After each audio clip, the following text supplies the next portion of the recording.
Good evening, everyone. As Budget Officer, I'd like to open the meeting officially for the May 13th, 2025 City of Grants Pass Budget Committee meeting. We could start with roll call, and before we do roll call, I'd just like to state that we have Victoria Marshall, Kathleen Crone, and Adriana Reinhardt online. Councilor Pell, you want to go ahead and state your name for roll call? Rob Pell here. Mike Pelfrey here. Eric Reinker here. Terry Hopkins here. Joel King here. Tom Bradbeer. Seth Benham here. Tom Brandis here. Great. Thank you. And as I mentioned, we have the two more. Yep. Kathleen Crone here. Eric Schlogel here. Victoria Marshall here. Kurt Collins. And I know we have Adriana also on there. So, okay. Hi guys, I'm here. I'm just really sick, so sorry for the sound of my voice. Thank you. So, looking at the agenda, the first thing on the agenda is to appoint a budget officer. And so I'm sorry, to nominate a budget chair. So I'd like to open up nominations for a budget chair, please. Nominate Tom Brandis for chair. Okay, I have a nomination for Tom Brandis. Okay, second. Do I hear any other nominations for chair? I nominate Christina Schlogel for chair. Okay, I have a Christina Schlogel for chair also. I second Victoria Marshall. Okay, do I have any other nominations for chair?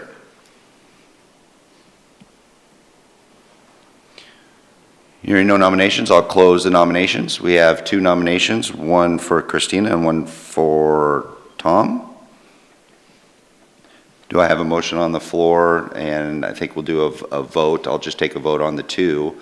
I'd like to first do a vote for Tom Brandis as he was nominated first for chair. All in favor, please go down the line. All in favor of Tom Brandis. Councilor Pell. Yes. Yes. Yes. Yes. Yes. Yes. Yes. Yes. Yes. Yes. And those members online? Now you're in trouble at home. This is Adriana, and yes for me. Kathleen Crone, no. Victoria Marshall, no. All right. So motion passes. Mr. Brandis, you are chair. And we will turn it over to you to nominate a vice chair. Okay, we're looking for nominations for vice chair. Rick? I'd like to nominate Tom Bradbeer for vice chair. I see a second. I second that motion. Okay, he's been nominated and seconded. Do we have any other nominations? I nominate Christina Schlogel for vice chair. This is Victoria Marshall. Okay, Christina, is there a second for Christina? I second it. Kathleen Crone. Okay. Well, other nominations? If not, let's go ahead and vote. First of all, for Tom Bradbeer, and then we'll go to Christina afterwards. So, Rob? Tom, right? Yes. Yes. Yes. Yes. Yes. Yes.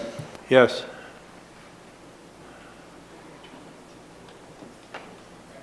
Kathleen Crone, no. No. Adriana Reinhardt, yes. Okay. Victoria Marshall, no. Yes. Okay. So Tom Bradbeer is elected vice chair. Now, we have some ground rules, which are right there with the orange sheet just behind that. There's some ground rules. Why don't you just take 2 minutes and read through them, because we're going to try to go by them as much as we can, which is we can.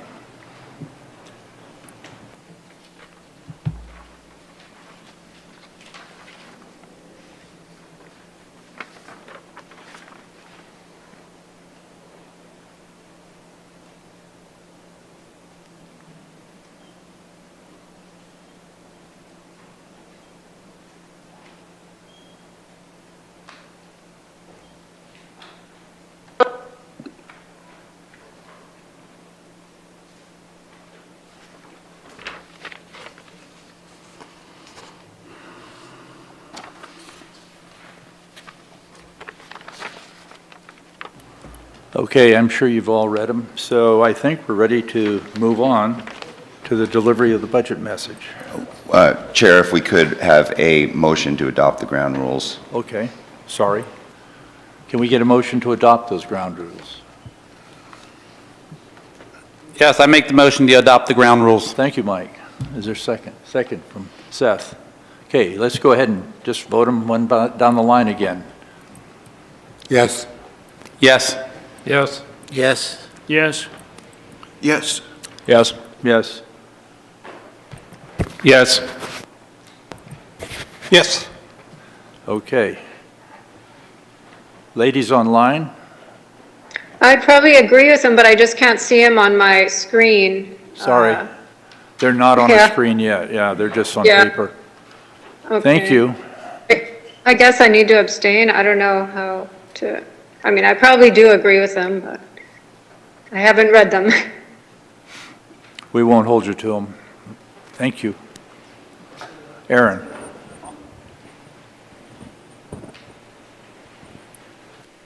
Right? Good evening, Budget Committee members and members of the public, staff. It is my pleasure to present to you a balanced budget, recommended budget for fiscal year 26. So tonight, we're going to go over a few things. One, I'm going to provide you with an overview of the budget process, the budget documents and format, and how you're supposed to look at that budget to give you some tips on that. We'll discuss levels of service, budget parameters, budget summary, and preparing for the future. And that encompasses the budget message. From there, JC will step up and talk to you a little more about LB projects and some funding, and then we'll also continue with police, fire, and CD departments. So what is the purpose of this budget process? It's really defined in local budget law. It's to establish standard procedures, outline programs and fiscal policies. It does require estimates of resources and expenditures. It encourages citizen involvement and helps control the expenditure of public funds. The process that you're going through right now today is extremely similar to the process that other municipalities throughout the state follow. Tonight, you'll receive the budget message and the budget documents, which you have in front of you. It provides members of the public an opportunity to ask questions and make comments on the budget document. Approve the budget document is submitted by the budget officer or is revised by the budget committee will ultimately be the end result of this meeting. And will set the tax rates or the amounts needed to balance the budget. Speak more into the microphone? Okay. There are 4 main phases of the budget process. Phase 1 is the proposed budget. That's where we are today. May 13th, you'll receive the budget message. You'll also see an overview of our lands and buildings capital. You'll also hear from police, fire rescue, and community development. May 15th, you're going to hear from Public Works. And May 20th, you'll hear from administration, finance, and our urban renewal agency. Phase 2 is to approve the budget. That's scheduled for May 20th at your budget committee meeting. Phase 3 is when City Council ultimately adopts the budget based on the outcome of the budget committee, and that's scheduled for June 18th. And then Phase 4 is any changes that might occur throughout the year. And the sounds you're hearing, it's likely not rain, but it's the plastic tarp above us due to the construction. It's funny, if you look up in the ceiling, there's a lot of holes, and we need the plastic over there, or it might rain, or it might drip on us if it rains. So what is the budget? It is a financial plan. Our fiscal year is for 1 year. Some cities do multiple years, but the city of Grants Pass does it each year. It's based on estimates and revenues of expenditures and other requirements. And the budget is the basis for appropriations, which creates the authority to spend public dollars. So these next couple of slides just provides you with a overview of how to take a look at and read the budget documents that you see it in there in each department. This, for example, is on page 163 of your budget under Parks, Maintenance, and Services. What you'll have is you'll have in your book these columns. We're talking here just personal services, materials, and supplies. Within these columns, the first two on here are actual fiscal year 23 and actual fiscal year 24. That's after we've closed the books. We know exactly what we spent and what we've gotten in revenue, so these are the actual dollars for that year. Following that column is the column budgeted fiscal year 25. This is the budgeted numbers for the current fiscal year as we either recommended last season or what was revised throughout the year. Following the current year that we're in, we have the city manager's recommended fiscal year 26 budget, which is what you're reviewing this evening and throughout the budget process. Concluding with our projected fiscal year 27, and again, that's projected. We're primarily focusing on fiscal year 26. The two columns here, the committee approved and the council adopted, will be filled in later after we've concluded the budget committee process and the city council adoption process. It's important to note when we're going through these also, just to point out, because usually this is a question that comes up whenever I talk to a citizen or to some budget committee members, is when you're comparing year to year. When you compare actual 23 and 24, those are good numbers to compare. You can sort of have a really good understanding of what expenses went up or went down and revenues went up or went down. It gets a little more complicated when you're looking at the actuals versus the budgeted, whether it be budgeted fiscal year 25 or budgeted fiscal year 26. And the reason for that is we have adopted a budget for fiscal year 25, say in personnel services for a little over $1 million. Although if you look at actual 23 and 24, it's a much lower number. So you're like, well, where did all the increases come from? Is it additional FTE? What costs were increased? Most of the time, that increase in cost is associated with the projected budget versus the actual. Many times in personal services or materials and services, there are things that we budgeted for that we actually didn't spend. Say, for instance, in materials and supplies, maybe that number included a $50,000 vehicle that we ended up not buying. And so it was budgeted, but we didn't spend it. So the number might be larger in the budgeted versus the actual.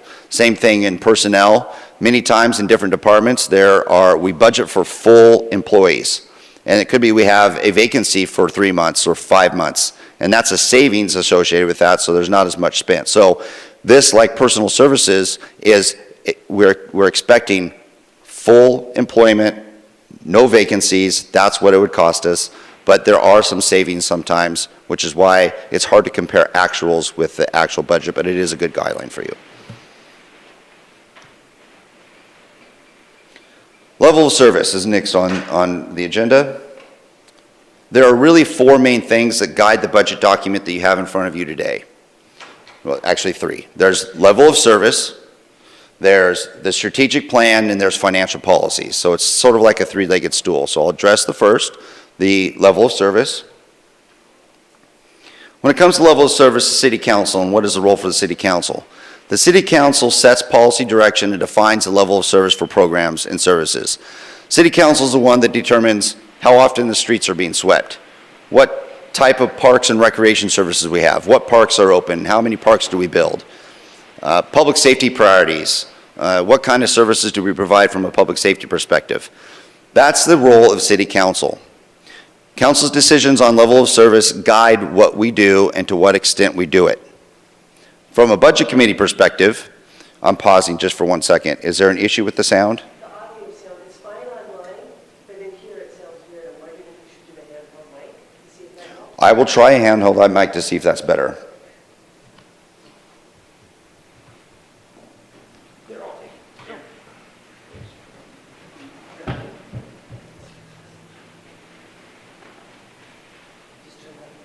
see if that sounds better. Okay, does this... I'm an alien, and I have come down to invade your city.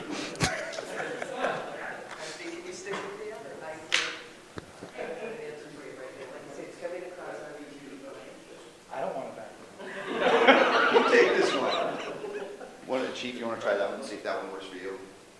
Check, check. No. Nope. So we do have an audio problem.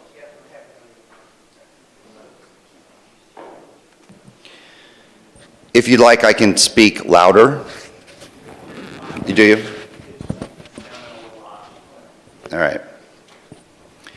So I'll try and speak really into the mic here. All right. Budget Committee, from a standpoint of level of service. Budget Committee's role is to ensure that the proposed budget allocates the appropriate resources to implement the levels of service established by the City Council. This includes reviewing revenue assumptions and expenditure proposals to confirm that they align with the service levels directed by Council. From a level of service perspective, productive dialogue includes staffing levels, FTEs. They're a tool, they're not a policy. They're how we deliver the service Council has defined.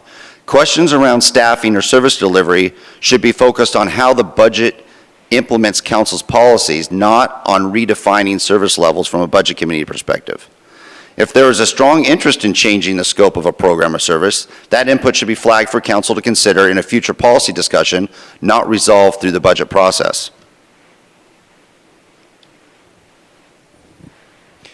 Another leg of the stool is the strategic plan. This is an important piece that Council does currently right now on an every other year process. Council reviews the state of the city. They receive input from the community. They receive input from advisory committees. They receive input from staff, and they receive input from themselves to determine what high priorities are for the city to achieve.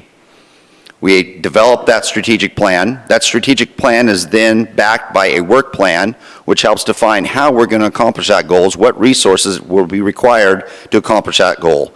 Is it a resource from a time commitment staff perspective, or is it a resource from a monetary perspective? That is then helps guide us in developing the budget. The budget is then presented to you, which reflects Council's strategic plan. The Budget Committee ultimately approves the budget, and Council adopts the budget, and then we monitor the program for success.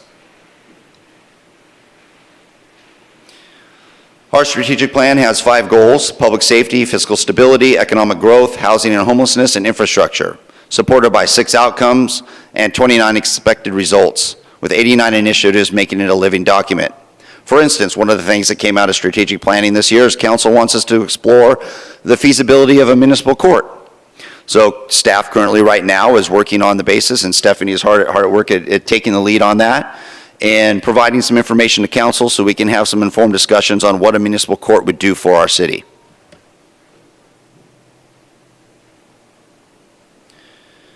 The third leg of the school is budget parameters, and this is something that's held us true, and we basically have very conservative budget parameters compared to what we've seen across the state with other municipalities, which has been a positive for us. The budget parameters, we incorporate Council's strategic plan. We are focused on maintaining and improving our current service levels. Staff is holding the line where possible on any kind of costs. We recognize from a budget parameters perspective that inflation is expected anywhere between 3% and 13%, depending on what expenditure we're discussing. We're looking for both short and long-term savings. Utility transfers, all extra resources to capital funds after we've met our required operating contingency. So if we've got extra money in our utility transfers, that all goes to capital to help with our capital expenditures when it comes to those enterprise funds. And we want to try to achieve a productive and efficient budget process. When it comes to personnel assumptions, the same personnel categories in all operating divisions are there. So when it comes to personnel and health insurance and PERS, they're basically the same across the board, whether you're looking at a police department or if you're looking at the water treatment plant. Reasonable estimations are also made for agreements not finalized. We're going to be entering into up to 3 bargaining unit negotiations during this upcoming fiscal year, including IFF for fiscal year 26, which we've just started. All expenditures related to personnel are recorded either as wages or benefits in the budget and under personal services. Benefit expenditures include non-wage personnel amounts, including things like workers' comp, insurance, payroll, etc. To give you sort of an idea of personnel, because personnel is really important, why we're highlighting personnel is it just takes a lot of people to provide the services to our community. For fiscal year 26 operating expenditures, if you're looking at our operating expenditures, 59% of our operating expenditures is personnel. 41% represents the rest of the city's budget. Citywide, the average personnel costs, if you're looking at the personnel, 58% is wages, 19% is PERS, and 18% is insurance. So that gives you a general breakdown of what personnel costs are and how that's broken up.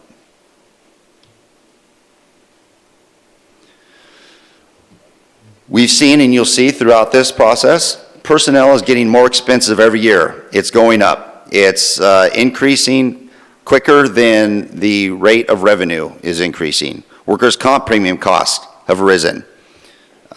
PERS costs are going up. PERS rates paid by the city are going up. All these graphs are showing that as we continue to go through the year, costs are escalating higher and higher. We have a number of strong financial policies, which I mentioned, relatively conservative in nature, which is very positive for our city. We have policies on contingency, ending fund balances, minimum transfers to capital and utilities, and other things that help us prepare for future capital needs. One of the things in the budget you'll see is contingencies. Contingencies can't be used in any amount without council's approval, but contingencies and that contingency budget is there for emergency purposes, and it does provide an opportunity for city council to allocate some resources in reaction to some unforeseen cost.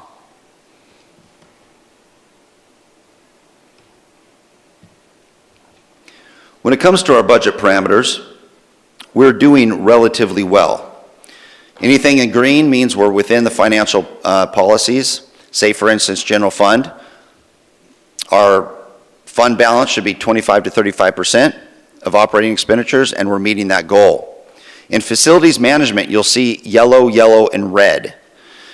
So the yellow represents in facilities management, and we're not trying to fix it in this budget process because it's sort of temporary in nature. The reason why it's yellow and potentially red is we are currently operating 3 to 4 separate resting sites within the city limits. Those resting sites cost money. That money has been allocated to facilities management, which is increased facilities management budget. It's temporary in nature. We're hoping that there's going to be a fix in the future. We do not believe at this point in time that we should try to increase the reserve because of this temporary nature. We're hoping that this will go away shortly and our current reserves that we have will still meet the financial parameters. So we're not recommending that we increase this operating parameter. General garage operations, we're projecting in red, but in red from a positive perspective in general, as we see it just a little bit over the policy, which is okay, and because we believe that there's going to be some expenditures in the future. We don't recommend making any changes to that at this time because we are expecting some increases in some costs associated with our garage operations.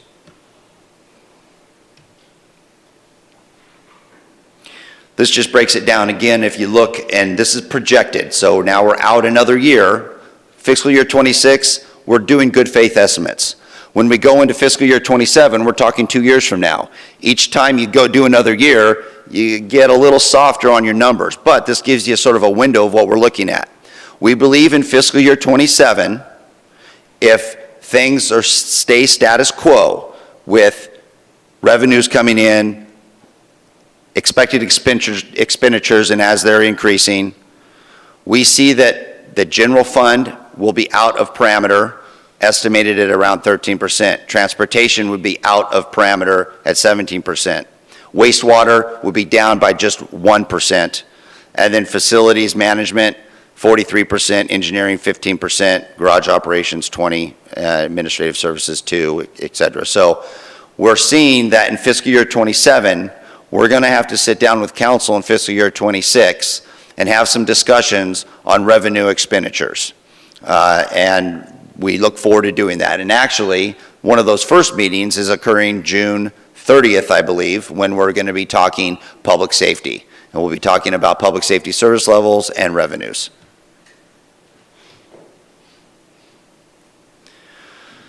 Here's a couple of graphs that I think sort of tell the story of what I'm trying to say when it comes to expenditures and revenues. I think this first slide is a good one, a historical general fund savings. The second slide here is the general fund budget revenues versus expenditures. And the third one here is the general fund operating revenues versus operating expenditures. And the key is that, especially with this one down here, is we're approximately breaking even when you look at our operating revenues versus expenditures. We don't have a lot of subsidy when it comes to revenues. We're pretty much matching revenues and expenditures as it is. I really like this slide. This is a really good one because it does highlight the expenses versus revenues coming in when it comes to general fund operations and public safety. So the columns are the funding sources for public safety. You'll see here we've got primary funding sources of a local option tax, of our levy, our permanent property tax rate, and other revenues back in 2012. Things were going pretty even. As time goes on, the expenses, which is the shaded orange in the background, have been outpacing the revenues. That's primarily because of Measure 5 and Measure 50 as one of the things that have created a stifling effect on the growth of revenue when it comes to property taxes, limited into 3% a year. However, expenses are going up much higher. So this graph just shows how expenses in public safety are now outpacing revenues. It also shows that in '24, we started a new utility fee, a public safety utility fee, which has helped fill that gap. But as we look into the future, we're projecting that those expenses are going to continue to outpace the revenues that we're getting.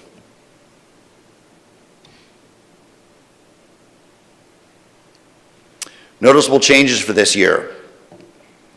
So one of the things we've done, you'll notice in the budget, there's going to be some changes where we've moved some internal changes between departments out of contractual services to direct charges so we can report better. And we're talking about things like internet, telephone, general insurance, equipment replacement, vehicle maintenance. We've separated those out from contractual services. Let me give you a better picture of this. So when you're looking at budgets in here, you'll notice a difference from contractual and professional services. You might see a reduction, a large reduction. Whoa, what happened to the reduction? Well, technically, if you look at probably the line below it, a lot of that money was just put into direct charges. This is a tracking opportunity for us. It's so we can track our expenditures a little better. So that's one change that you'll see, and we just wanted to point that out to you.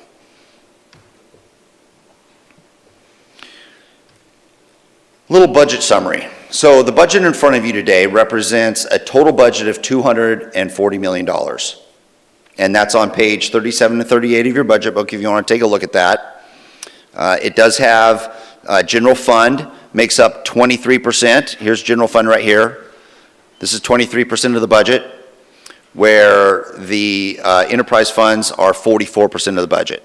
Now when I say enterprise funds, I'm talking if you think of your utility bill, most of those are enterprise funds. Your water, your sewer, your stormwater, your transportation, that's what's considered enterprise funds.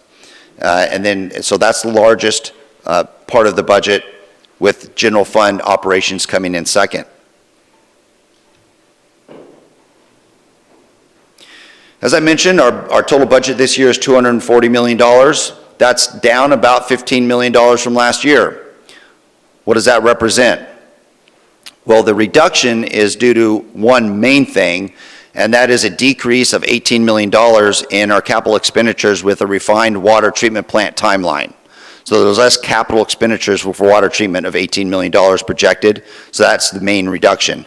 There are two increases. There's an increase in operating expenditures of about $3.5 million projected, and an increase in personnel costs of $2.5 million.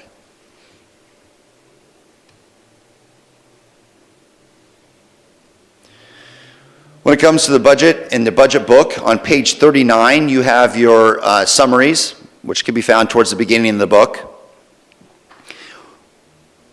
$240 million is the total city budget. Now I want to just talk to you about what it takes to operate the city. So when I'm talking about operating the city versus the total budget, if you take out all the contingencies, all the ending fund balances, all the transfers for capital, the debt services, you have what it takes to operate the city on an annual basis. So this year, we're projecting how much does it cost to operate the city for 1 year? $58.2 million.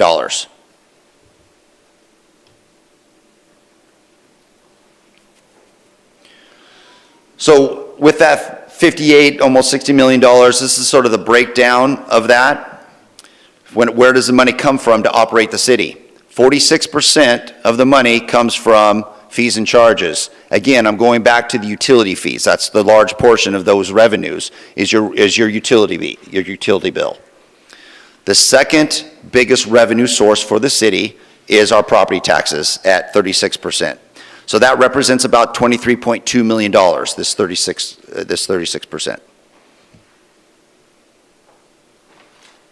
Further details on that can be seen on page 46. Where does the money go?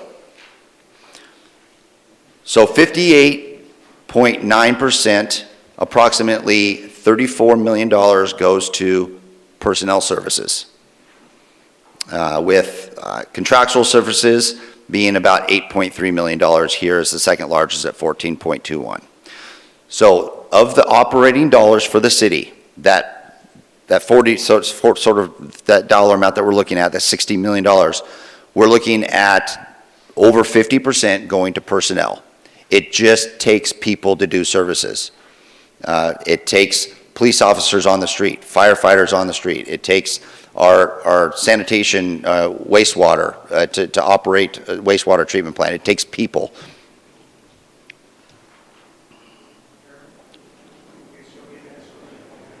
You have a question on that? Could you give us examples of what indirect expenditures are? Looks like JC's jumping in on this one. Yeah, indirect is what we kind of classify or call our administrative charges back to the departments. So for finance, city manager's office, human resources, information technology, those centralized services in administration, those are those charges.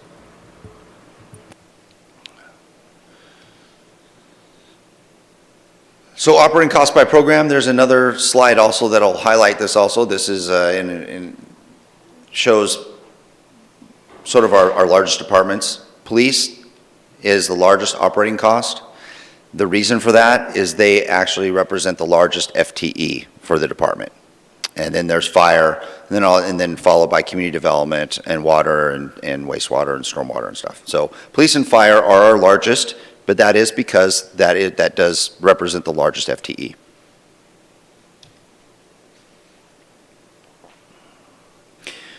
So in the budget, we budget for full capacity. General meaning in general that we expect full employment.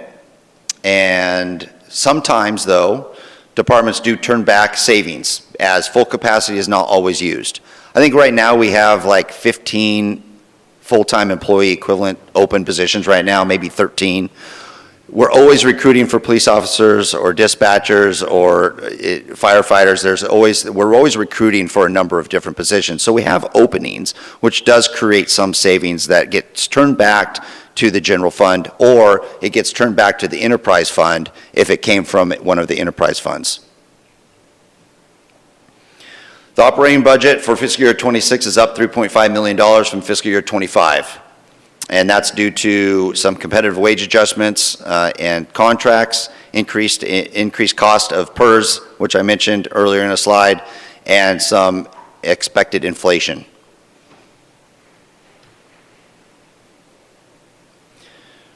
This slide here highlights a couple of FTE changes. There's a total net change in the budget of 1.5 FTE.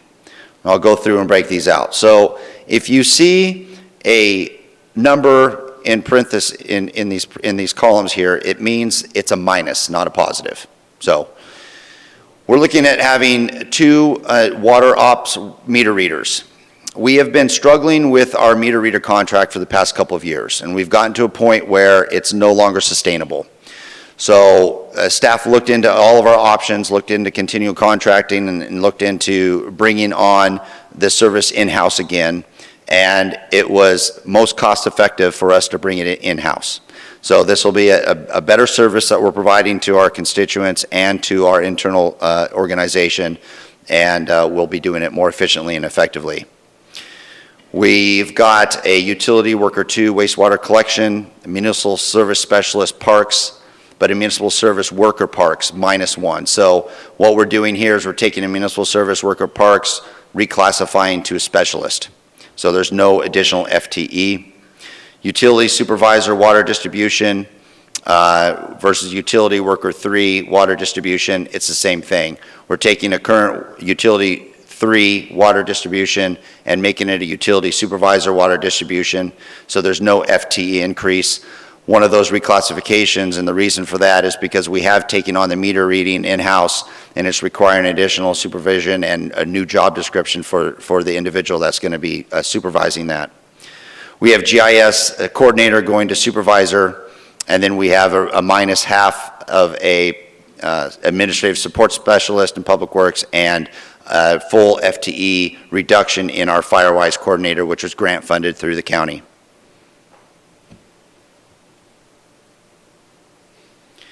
This is a breakdown of our property taxes.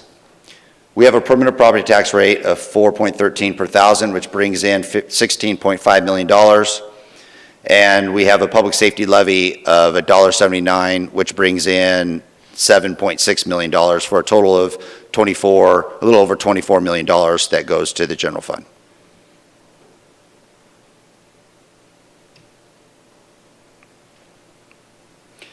So our property taxes, and what we're assuming here is that we're looking at the assessed value going up 2.79% due to existing properties and an increase in valuation.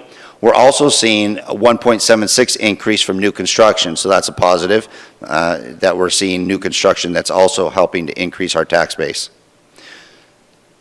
The permanent property tax rate, of course, is the same, and we're expecting and asking the Budget Committee to levy the full amount.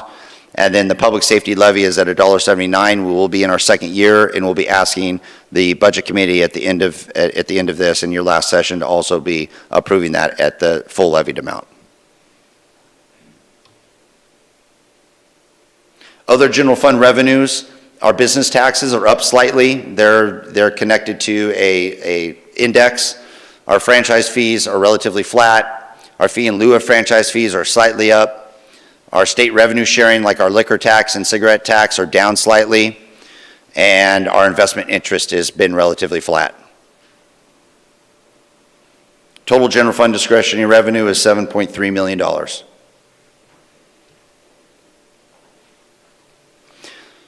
So this sort of highlights what another graph did a little earlier when it comes to where does our money go when it comes to general fund operations. Police is where the majority of our general fund dollars go. And that represents about $25.6 million. Fire comes in at about $10.2 million. Community development represents about $6.2 million.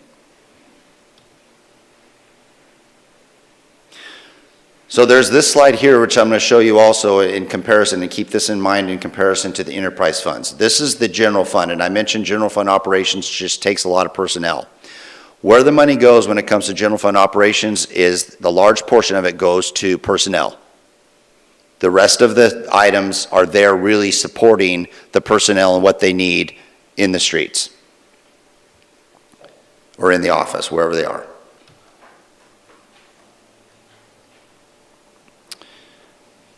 As I mentioned, all utility rates are tied to CPI index. And I just want to show you in comparison to where the money goes when it comes to enterprise funds. Water, our water department is the largest, with wastewater following a second. But this graph here is the one I wanted to point out to you. As you see, personnel is not the highest, transfers are. Those transfers represents transfers to capital, future capital for the project. So our enterprise funds are not personnel heavy, it's our general fund that's personnel heavy.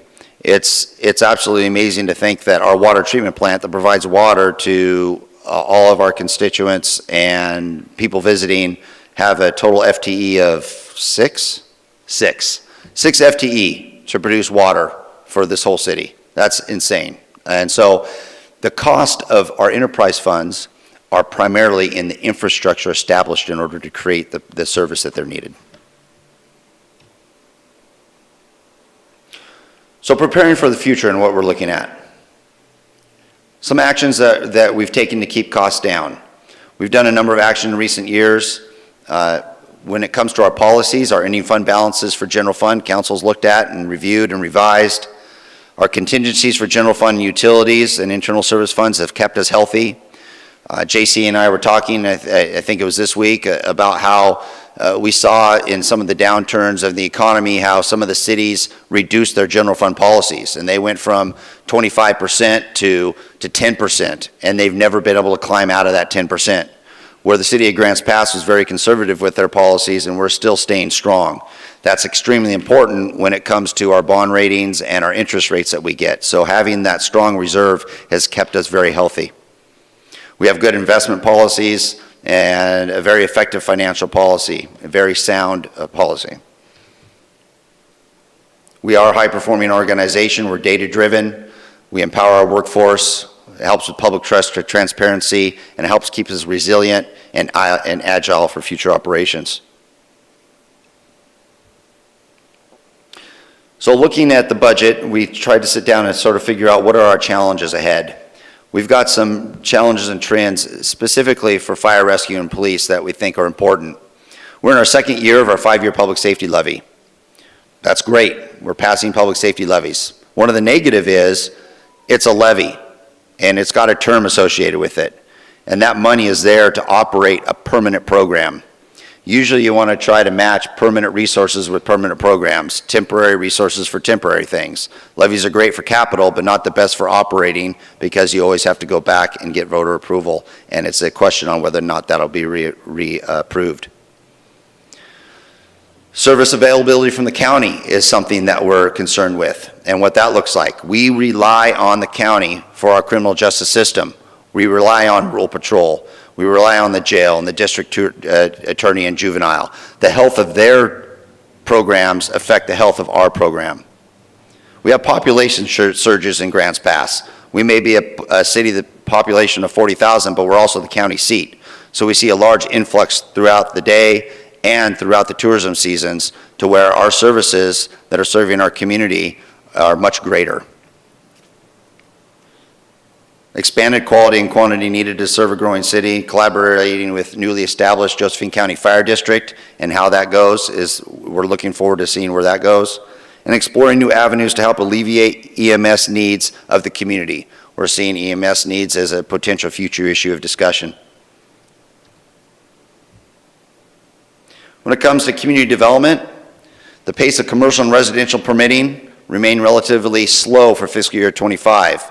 We really want to try to increase the pace of residential and commercial permitting. It's a wonderful thing. I went to a groundbreaking today with the mayor and Bradley from CD, and we sat down and were able to look at some new housing opportunities that are coming forward. And just recently on the books right now, we have, I think, over 200 homes that are, or housing opportunities are being developed right now.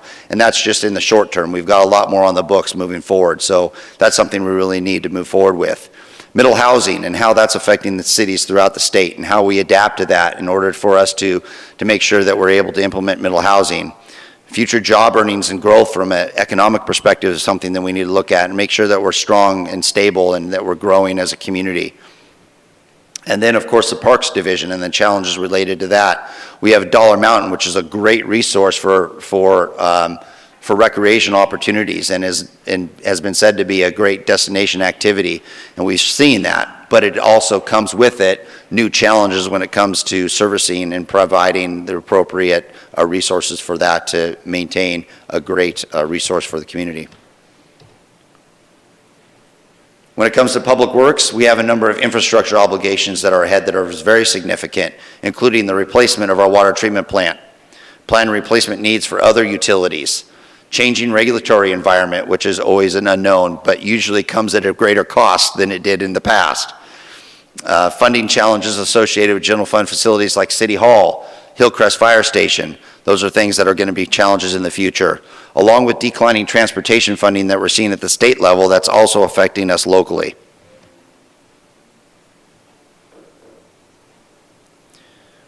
When it comes to administration, some of the challenges that we see is managing healthcare costs.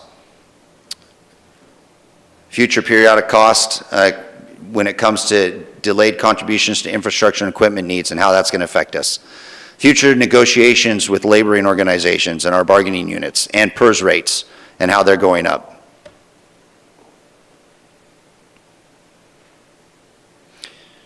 In summary, the fiscal year 26 recommended budget is balanced. I'm happy to say that it is a balanced, strong, solid budget, and that was due to a number of things. That was due to council direction on policy and strategic planning, a highly professional staff, comments from the community coming together to create a balanced budget. Capital budget issues address the major technical issues and council's priorities, and we're working to meet the challenges ahead. I don't think the camera's on me because it's probably on the screen back there, but if I was to look at the camera, the one thing I'd like to do is I'm looking at the camera and I like to say, I'd like to thank Mindy, Carl, and Christy for all their help on the budget. It was great to have them in our budget meetings, sitting down with us. Two of you guys are back there in the back. Thank you very much. Helping make the budget process go very easy for me and for the department directors. Greatly appreciate it. Want to also thank finance staff and all of your efforts, and then also council and your guidance. We're looking forward to council adopting the budget and submitting for our 41st annual Government Officers Association Distinguished Budget Presentation Award. And with that, I'm going to turn it over to JC. Before we let you go away, do people have questions for Aaron? Rick? Thank you, Aaron. About 8 slides back, there was a diagram showing an increase in revenues, like for the coming year, that the values will be generating additional income. It's not in our book here. Was it a graph? Yes. Well, no, it was just a statement. Okay. Had like 3 sections. Okay. And what's your question? I didn't know if JC had an approximate figure of how much new revenue we would see from those sources. I'm not sure. I'm not sure what's on. 7.3.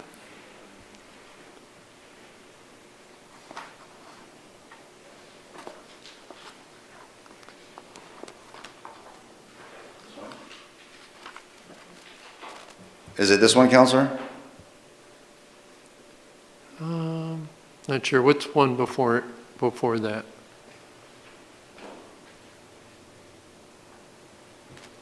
And before that? Okay.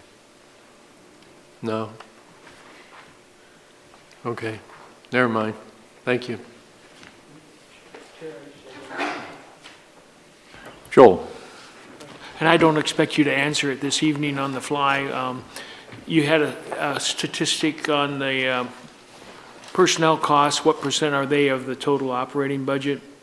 And after looking at what you have up there, that varies tremendously by fund, it looks like, because of some are more labor intensive than others.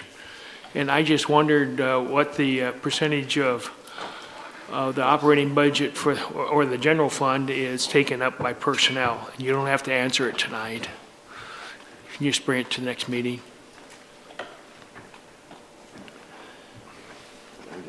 Certainly, this graph here sort of gives you the breakdown of the general fund.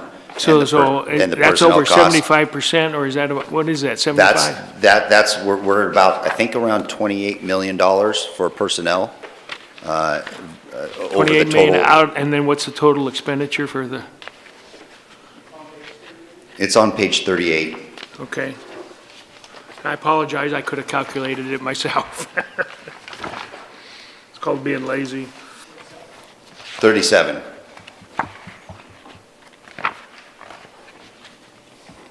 So personnel costs are 37% of the general fund? No, it's on page 37, I think.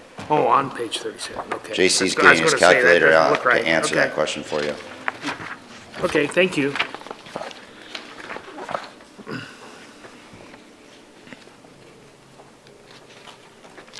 Chair, it looks like there's another Sorry, question. Terry. On the funding matrix under operating revenue, there's a category called taxes other than property. Would it be safe to assume that those are lodging taxes? And if so, are there any other taxes outside of lodging included in that category? Which page are you It's looking on page 46 of the budget book, the pie chart, green taxes other than property.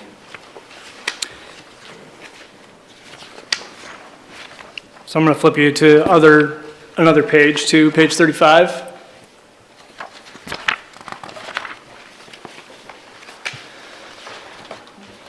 At the top of the page there's either business taxes, utility rights of way, cigarette tax, liquor tax. Those are those other taxes. Thank you, JC. Joel? It's not on that page, and I know we have to calculate it somewhere, and you don't have to do it tonight, but if you could just bring it back for the next meeting. What is the percentage of general funds that are expended on personnel? And it's probably in here somewhere, but it's not on that page, unless I'm misinterpreting that page. It would be that blue line on that graph divided by the total for the general fund. Not a big deal. We can get it at the next meeting. I'd appreciate it.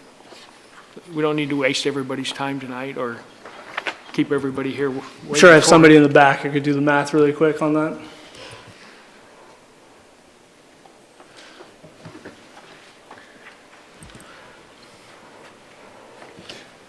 Chair, there's another question. I'm going to go back to my original one on that. Taxes other than property, and I refer back to page 35. At least under general operations, I'm not seeing lodging tax revenues in there. So then I guess my secondary question is, where does lodging tax revenue fall on that pie chart on page 46? So lodging tax technically is a transfer into the general fund?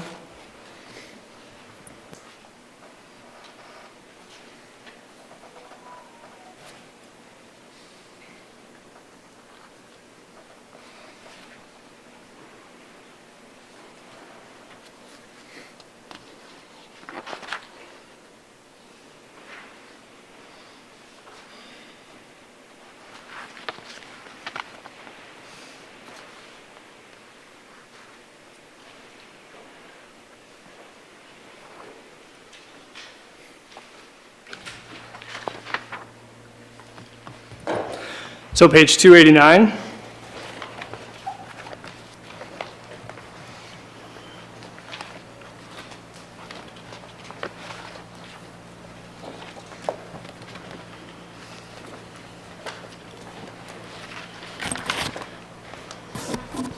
Kind of the top of the page, half of the page there, the public safety, parks, economic development, and downtown equates to approximately $1.2 million.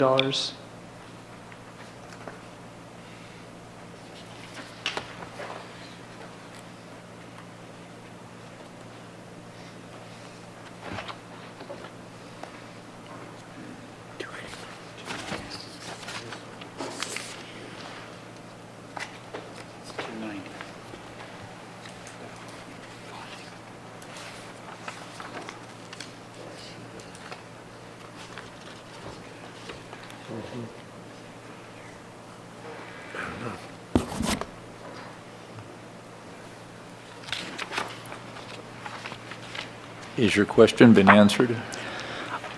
I don't think we implicitly put it into page 35 like there, but those are the numbers that are going to each department, and you'll probably see that on their dedicated resources when you get to each department. But that is where we call it out more on the lodging tax side than we do into the general fund, because it is a transferring.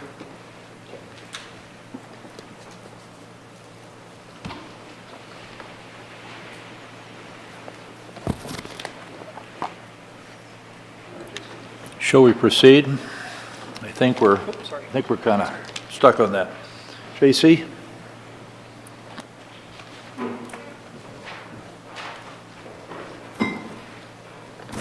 Oh, there we go, right there.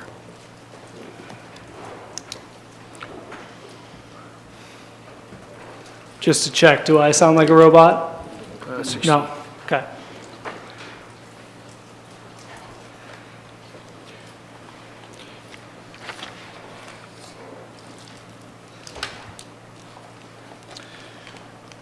So before I get into the lands and building project, which is next on the agenda, I actually do have a little slip in here for presentation, just to give you an overall general fund status, and this is all going to be visual.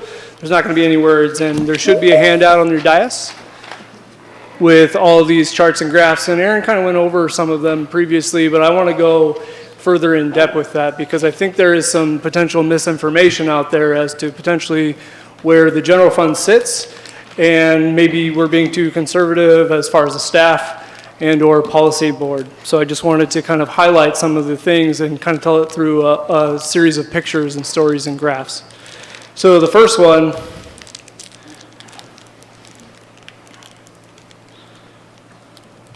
I want to definitely highlight that, yes, we do have in the general fund a historical savings that is at least 6%. And you can see that those orange bars at the top are the expenditures within the general fund back to 2016.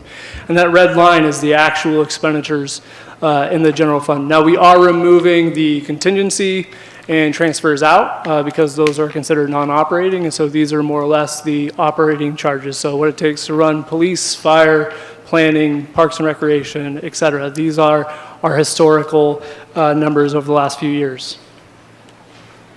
This also removes certain restricted programs. So I removed building and tourism promotion because those funds that come into those programs have to go back into those, so they're not necessarily part of the general fund discussion because police and fire can't necessarily use those. It's not necessarily part of the revenue sources that are available for those other programs in the general fund. So when you look at our budgeted revenues, which is the next slide, versus our budgeted expenditures, you can see that we were pretty balanced back in the 2016. And then right around 2019, we started creating this imbalance between the left side, which is our budgeted revenues, and the right side, our budgeted expenditures, meaning we have constantly been using the beginning fund balance to help support where we sit in the general fund, and hopefully are banking on those savings to start us off the next year. And as you can see, that gap has kind of widened over the years. Now here are the audited actuals with the 2025 estimation if we save 7% of our expenditures. As you can see, again, back in 2016, 17, 18, we were actually making money in the general fund and our net position was increasing. And then that sort of has leveled out the last few years of we are almost making the exact same amount of money that we are spending. So there's not really necessarily a savings coming in when we budgetarily save. We're basically breaking even right now. So what did we do with when we did have money? We were able to send it to capital projects. And this is kind of showing you over time that we used to have budgeted transfers out to other capital areas, and we were able to put millions of dollars into projects, and that has more or less gone away. We're down to about a $50,000 transfer right now for just our special events into our LB funds.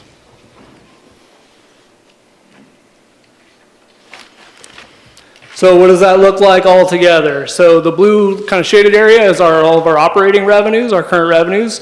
And if you add those transfers out to those operating expenditures, you can kind of see again we're basically breaking even in these last few years. And even with an estimated 7% savings in fiscal year '25, our current year, we're going to be about break even.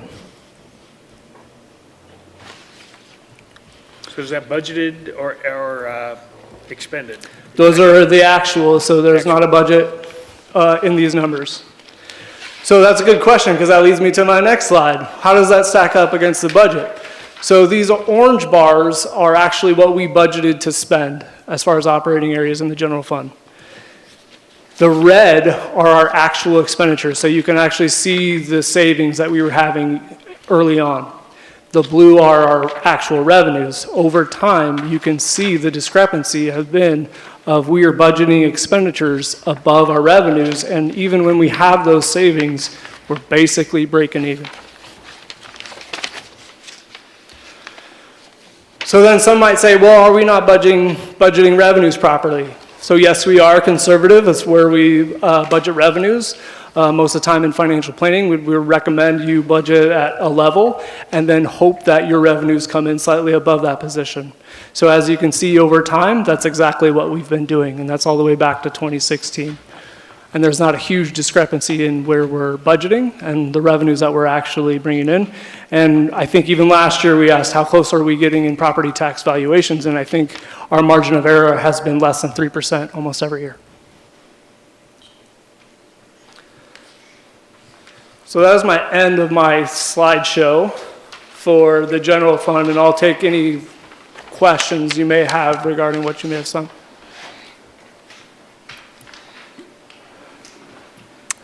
Go ahead, J.C.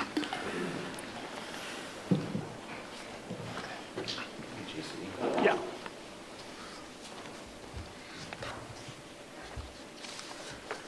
Chair, could I ask a question? When they come up for air. Okay.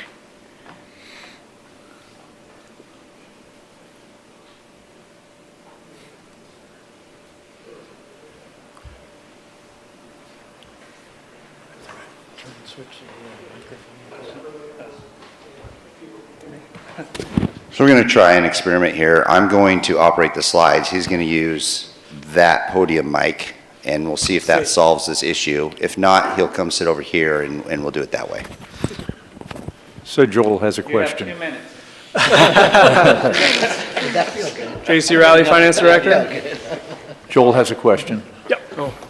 Well, a good presentation. Thank you very much for your presentation. I did find the answer to my previous question, so it's already in the book and answered on the percentage.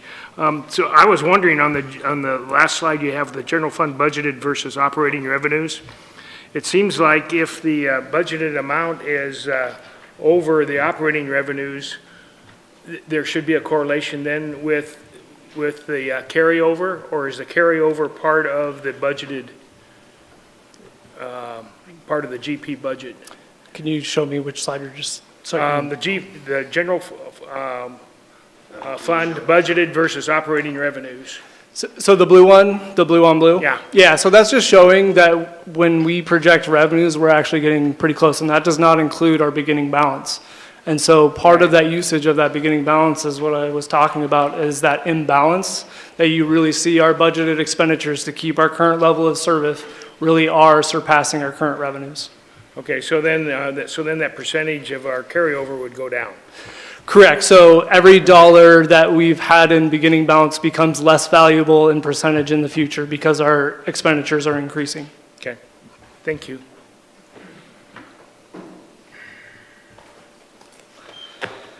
Now hopefully I can remember all my notes on the next one. So I'm going to go over the LB, I think. No? Yeah, perfect. I do have a brief understanding for the agenda for this section to go over the resources and requirements to hopefully help you read the pages. We're also going to go into anything that has a funding allocation of $100,000 or more in the LB section. The LB section page starts on page 109. So some projects use restricted resources, while others are funded by general fund transfers. Hopefully, we've called out in the budgetary pages some of those restricted uses. Even though that project does have those balances, if we were to close those projects, we would need to send those balances back to those restricted areas. Allocations of the general fund dollars are limited for fiscal year 26. There's only $50,000 coming into LB this year from the general fund, and that is for our special events, which is 4th of July, Art Along the Rogue, and the tree lighting event. Public Works capital projects, water, wastewater, transportation, stormwater, solid waste will be reviewed during Public Works night in 2 nights. And so this is just going to focus on the governmental areas of the LB. So understanding the project resources and requirements, go ahead and flip to the next slide. This is how you potentially read the book. On pages 7 through 10 now, in front of the capital, we've added a how to read in the introduction of your capital book, which is your blue book. I'm just going to highlight the high points, but there's several other bullets in here that show you how to read each project page.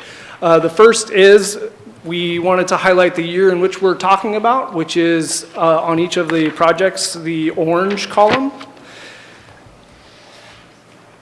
And then for all of the revenues or resources for a project, that is on the top section, which is actually on the bottom section of each page, but it's on the top section of those charts. And then the bottom section is going to be your requirements. That's usually going to be the expenditures for the projects or any transfers out of that project. Small book, right? It's a small book, correct. So if nobody's following along, it's in the one with the blue. Go ahead.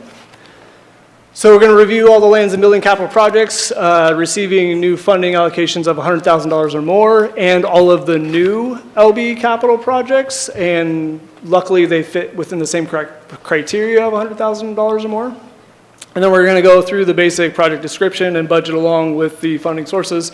And I'm guessing, Chair, if you would like at this point, we'll just do these project by project. And if there's something super specific, I have a team of people over here to answer some of their specific projects.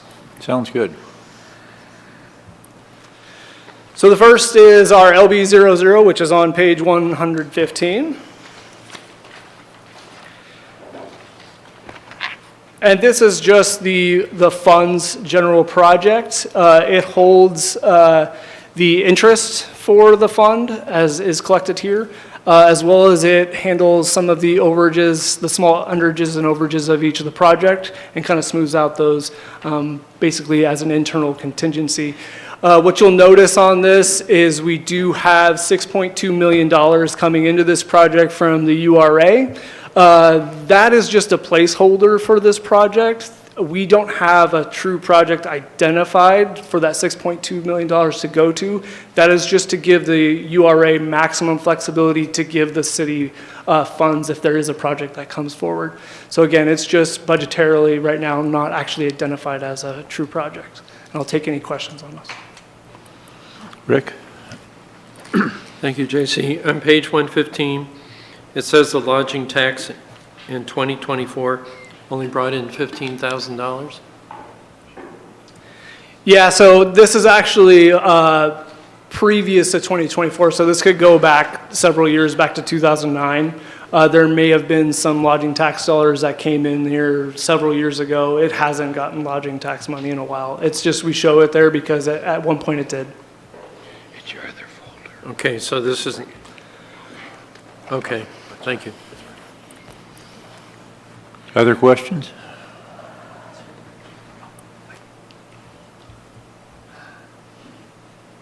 We good? Well, we'll try some more technology here. I think I forgot to highlight on the top right of each one of these slides, it is the connection to the strategic plan. Again, there's a coding. This one has to do with the fiscal stability. And so again, all of our projects, we've linked something into the strategic plan. So this is technology lifecycle management. This is on page 120. This is IT's equipment replacement fund. This year, we're recommending an allocation of $200,000 from IT. This purchases new hardware and software and the replacement of updating our existing hardware and software components, which is getting expensive. They had some fund balance because they've been really good as far as saving money the last couple of years. So we're going to recommend $100,000 be their ongoing contribution from operations to handle those swings of those purchases, and a one-time $100,000 contribution for this year. Tom? Been a lot of talk about artificial intelligence and machine learning, and many of those systems will be applicable to municipal government.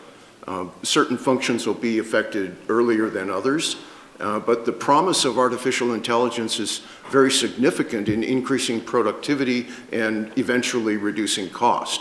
But the upfront investment may be significant, not only in equipment, software, and also staff training. So does this budget allocation anticipate adoption of more artificial intelligence applications?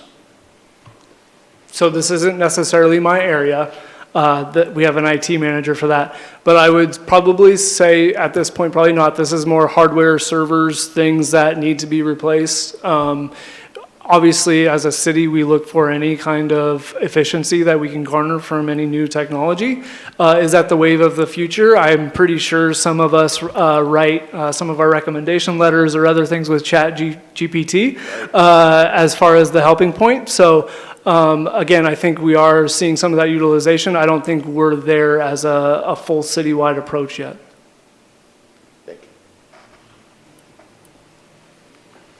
Sorry, before I move forward, any other questions on that one? Go ahead. Sorry, No, you're fine. I was trying to take your job there. Dollar Mountain, page 126. So we're recommending a $150,000 contribution from lodging tax. The land will provide for development of a signature trail system for hiking, trail running, and biking. The first phase of trail construction began in 2024 and will continue in 2025. And this is for the High Glen Loop parking lot, as it's anticipated to be constructed in 2025. The total project cost is $2.6 million, which is previous costs more or less, and future ongoing maintenance provided through the parks maintenance. Are there any questions regarding this one? Go ahead. OB 6388, surplus property sales, page 130. So in fiscal year 26, with the sale of the finalization of the Ramsey, Nebraska property, we think we're going to get $110,000 in from that. We do have some properties actively being prepared for sale, including Ramsey, Nebraska, Sunset Starlight Place, Beacon Hill, and Allenwood. So we're kind of matching potential for RFPs, and we're trying to show in that page that we would have funding potentially to put out some more RFPs for affordable housing. And so I will take any questions regarding that project. Tom? I just want to say that sometimes people come to the Budget Committee to look for ways to cut and make critical remarks. I think this is an area where the city has done a wonderful job. It's kind of like catching the city to do something right. Selling surplus property for residential development makes a huge difference in the housing market. The number of residential units that are going to be developed on what was formerly city property is going to be a significant contribution to the community. So while there isn't necessarily a tremendous amount of revenue here, the benefit to the community is tremendous. Particularly the Allenwood development, I hope that would be accelerated. The plan that has been presented by, is it Pano, is that correct? The architects that are working on that development project looks really good in balancing affordability, density, and environmental concerns. So congratulations, actually. I think this is a very important element of what the city is doing in support of housing. Tom, I just had a question. Joel? So on page 130, good comment. I recognize your comment. On page 130 that you just covered, what are the expenditures that are listed? So that's just an estimation. We think we can get out some RFPs with those sales of property and the Right. funding that we do have in that, and potentially put more projects forward as far as affordable housing. So I see expenditures of 1.5 million. That is far in excess of RFP, so there's got to be something else there. So I would look again at the orange column, fiscal year '26, 700,000. We think we may be able to do 2 RFPs, I believe, Brad, in the next fiscal year. And they're going to cost $700,000? Well, the previous one, I think, was right around 350 for the SDCs, so it's about Okay, one and the okay, same. for the okay. Wow, that's expensive. Go back to Tom's comment. Other questions? Go ahead, J.C. LB 6392, page 132, the Outlot Plaza. We are recommending $1.2 million from the URA. This project will provide lighting and sidewalk improvements along G Street between 6th Street to 3rd Street, along 5th Street between G Street and H Street, and along H Street between 5th and 6th Streets. As part of this project, the city launched a Buy a Brick campaign, allowing citizens and local businesses to purchase personalized bricks for the project. The bricks will form part of the patio base of the Outlot Plaza near the 5th and H Street sidewalks, and the estimated total cost is about $1.6 million right now. Questions? Go ahead.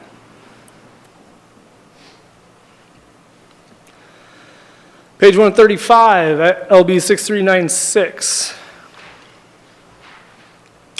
This is fire equipment replacement. There are 2 recommended funding options here. $65,000 is going to come from operations. We're not going to show this as a transfer anymore. We're actually going to show this as an operational contribution because we think it's necessary to show it that way, and it should be part of their actual operating costs and not a one-time transfer. We want to make this a regular thing for fiscal sustainability. There is also $50,000 in LB 6398, which is the Hillcrest reverberation project, and the fire chief is basically requesting that he be able to use those dollars because we haven't decided on what Hillcrest can be, that he thinks he can he can better utilize that money right now for the equipment that fire truly does need. So we're recommending closing or just moving those dollars out of LB 6398 to this project LB 6396. And I'll take any questions regarding that. Rick? So JC, this would be for minor equipment, not trucks and things like that? Yeah, and the chief's probably sitting here, he can come up and tell you all the things. There's SCBA's, radios, right? Oh.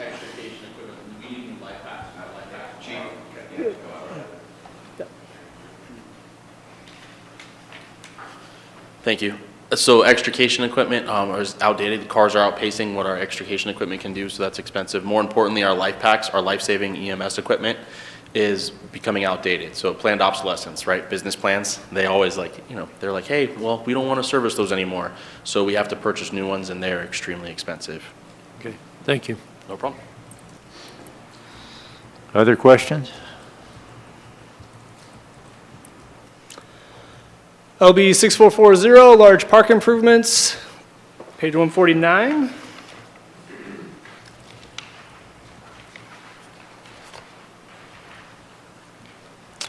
So we're recommending a little over $456,000 from lodging tax. This is for maintenance and improvements in our large park infrastructure. The estimated total project cost varies. This is actually part of, and I'm guessing Josh is back here to answer any questions. There are new lighting standards in the state now for LEDs. And so the hope is here to replace some of the lighting at some of our sports facilities. Questions? Rick? Is any of that lighting available through the state energy trust?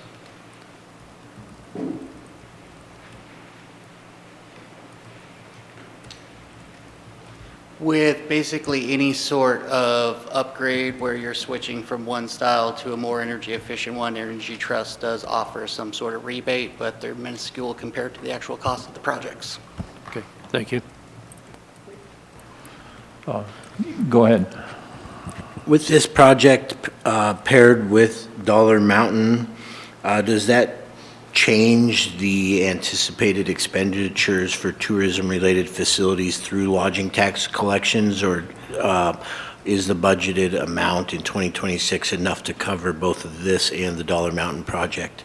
I believe it's enough to cover both. Traditionally, the tourism facilities has largely just been used in parks and recreation facilities.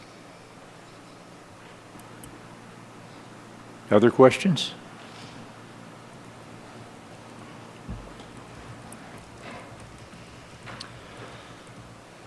LB 6453, page 154, Dollar Mountain Radio Tower. So this is something that council passed earlier this year, Resolution 7516, which is a total of $1.4 million to this project, and it's a little weird, so I'm going to describe how this is going. So $1.4 million is actually going to this project to complete a radio tower to help facilitate the communications throughout the city, because we do have some spots that is a little bit difficult to communicate, and it's a safety issue for our police and fire, and so we want to address that. We estimate that that project is about $1.2 million, and council agreed to give a remainder of this project to the next project, and so I'll just leave it at that for right now. Questions?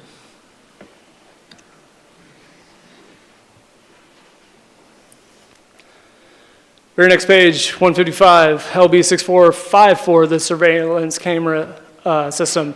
So again, this is going to be a carryover from the previous project. Any underage that it has from the $1.4 million, this will go to help restore and add new camera systems for public safety. Questions?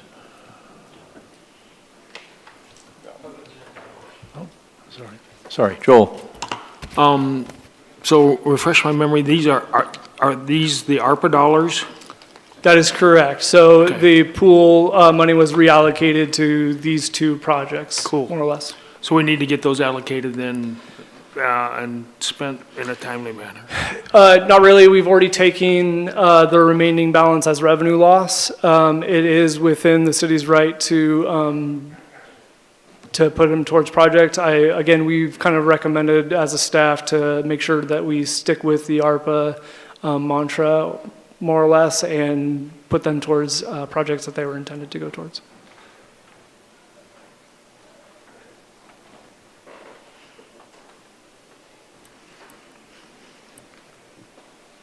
And that's all I have for lands and buildings.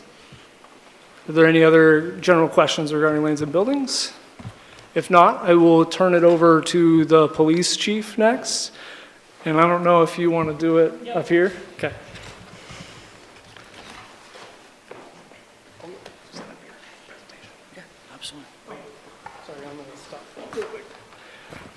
So we did find a mistake in one of the police chief's pages. It's a hidden row, wasn't in there. So we're going to give you a page that's blue that just corrects the mistake. There's nothing material of nature that is a fix here, but I just wanted to let you know that there is a minor update and amendment.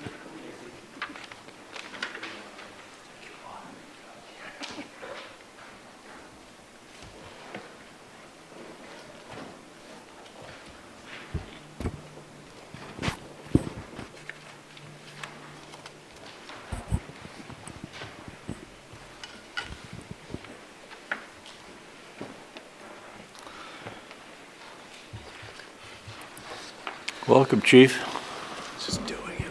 Good evening. Thanks, Mindy. So I just want to start off by saying thank you for being here, council, budget committee members, teammates behind me, and community listening to tonight's police proposed budget for fiscal '26. My name is Warren Hensman, and I am the chief police, proudly serving the city of Grants Pass. So tonight's agenda, very similar to other presentations of the past. We're going to talk about council and departmental goals, and you'll see how they align almost like a glove. So I'm really proud and pleased how that's all fit with council strategic planning. but also the organizational structure of our police department, and it is quite robust, and for an agency of our size, you will notice that we manage a lot within this community.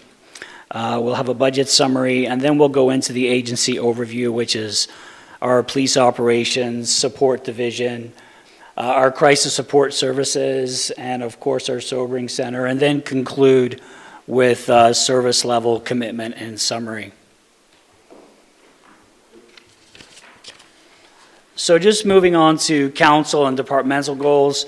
Council recently met for strategic planning and identified public safety as a goal and a strong goal.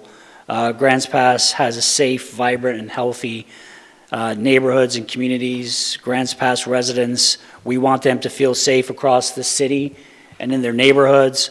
We want improved emergency services, response, and reporting systems. We want our residents and businesses to have confidence in local law enforcement, emergency response, and public safety services in general, to include a balanced and accessible criminal justice system that supports accountability, fairness, and community well-being. And I know it was mentioned earlier that we're looking at things like a municipal court, for example, to tackle what we've been managing here in Grants Pass for several years. This next slide really identifies what we believe and how we do business within our police department. And it's also important to note that we have finalized and put online a 3-year strategic plan for the police department that I'm incredibly pleased with and proud of, and look forward to achieving those goals over the next 3 years. It's definitely lofty, but I'm confident we will be able to achieve quite a bit. But also, too, when we work through a strategic planning process, there are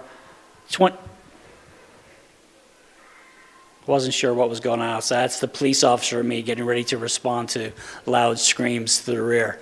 But one thing I did want to share is the 21st century policing talks about building trust, but also nurturing police legitimacy, policy and oversight, technology and social media, and community policing and crime reduction, training and education, and officer wellness. We've had our hand in just about every piece of these 6 tenets, but also too, I'm happy to report that our officer wellness and safety model continues to grow and become more and more robust. The police department in general, the organizational structure is right in front of you, and I will touch over several key factors. But I'll also remind everybody that we are the only 24/7, 365-day-a-year law enforcement presence in Josephine County. And I'm really, and I'll say it probably multiple times tonight, incredibly proud of the men and women of the Grants Pass Police Department for essentially keeping the candle lit all night. So what you can see within our police operations, we have a patrol division, K-9, traffic, school resource officers, and one of the only school marshal programs in Oregon. In fact, the city of Medford piggybacked off of our model, and they also have a robust school marshal program within their district in Medford. So I'm incredibly pleased that they're doing that. Our community response team, which you're all very familiar with, our investigations team, and essentially when you look at investigations, somewhat unfortunate in our community, they can only manage major crimes. They are essentially a major crimes detective detail. Many cities throughout the United States would have it broken down into fraud, forgery, property crimes, burglary, major crimes, robbery, homicide, things like that. We don't have that luxury here. We only have a select number of detectives, and they're incredibly busy with all of the Measure 11 cases, which are the worst of the worst, essentially. Our RAID task force, that's the Rogue Area Drug Enforcement Team. You've probably seen them highlighted in some recent social media posts that we put out there. They just work behind the scenes, and they do a lot of tremendous work. Recently seized quite a load of fentanyl and approximately 60 weapons. So their work just continues behind the scenes, and then we're always happy to share the good work that they're doing behind the scenes. Grants Pass PD has a complement of detectives assigned to that team, along with our amazing partners, the Oregon State Police, Parole and Probation, and the District Attorney's Office that complement that team. We also have a detective assigned to the local DEA office, and I'm happy to say, and in my opinion, and I'm a little biased, I feel he definitely leads the charge within that organization with casework. Our professional standards and accreditation process, our SWAT team and negotiations. You probably saw recently we had a SWAT deployment just across the street that had a successful outcome where we apprehended the suspect and nobody was injured. That's always a good ending. For a mid-sized agency in Oregon, we have a rather large property and evidence facility. And then, of course, our community service officers, our police cadets, and our parking enforcement officer. And then on the support side of the house, our dispatch 911 center, we are the 911 PSAP for Josephine County. That's the public safety answering point. And the folks back there work incredibly hard throughout the year. And our records division, of course, made up of several records specialists. And a recent addition to last year's budget, we added 2 call takers to the team, and they're funded through excise tax fees. So now we kind of get into the meat and potatoes. The adopted budget last year was $23,405,000. The recommended budget this year, you can see on the screen, it's almost $25.5 million, which is an increase of a little over $2 million. And I know Councillor King asked this question for the overall percentage of the budget, but for our budget, the personnel expenses will account for 73.38% of our budget, and that is the entire budget with police and support. Direct and indirect charges and debt service fees will account for 17.26%. So we'll go over that in more detail here shortly of the budget. And then the supplies and services, they account for 9.35% of our budget.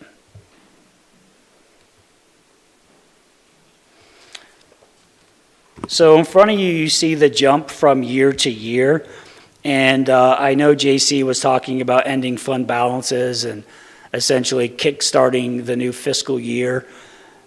We do return a significant amount of money every single year to the general fund. I do look forward to the day where we're worried about returning any money, because that would mean we have a full complement of police officers and dispatchers and teammates. Unfortunately, that is not the case, and we still have several openings throughout our police and our dispatch center. But as we go through this budget, you will see that our personnel costs have increased 9.65%, and much like the city manager and JC said, a lot of that has to do with bargaining and increases in salary and PERS and insurance and things of that nature. Our direct and indirect charges, they've increased 8.2%. And then our supplies and services, you'll see on the next slide, that is only going to be an increase of a little over 2%. So we've really tried to stay flat. It was very important for me and my team to support our goal this year to provide not only a robust service, but come forward with a sustainable budget for this year. And same as the city manager and JC mentioned, the page number is on top for you to follow. So if you go to 138, you can see those numbers. But essentially, the personnel services, you can see that increase of 1.2 million, and that's a 10% increase. And that has a lot to do with bargaining salaries. Also, the materials and supplies, you will see that that increase has gone up 37%. But if you remember back to the beginning of the presentation with the city manager, he did note that the large percentage of increases and decreases will be due to finance moving fleet, insurance, phone, internet from contractual to direct charges. So I just wanted to bring that back to your attention. Moving on down to contractual and professional services, you'll see that decrease there in front of you, and then that increase in the direct charges. And the question, I'm assuming, will be what exactly are in those direct charges, and that's your vehicle replacement, your vehicle maintenance, our insurance, our phone and internet, finance, and then also a chunk of dollars to our LB fund as well.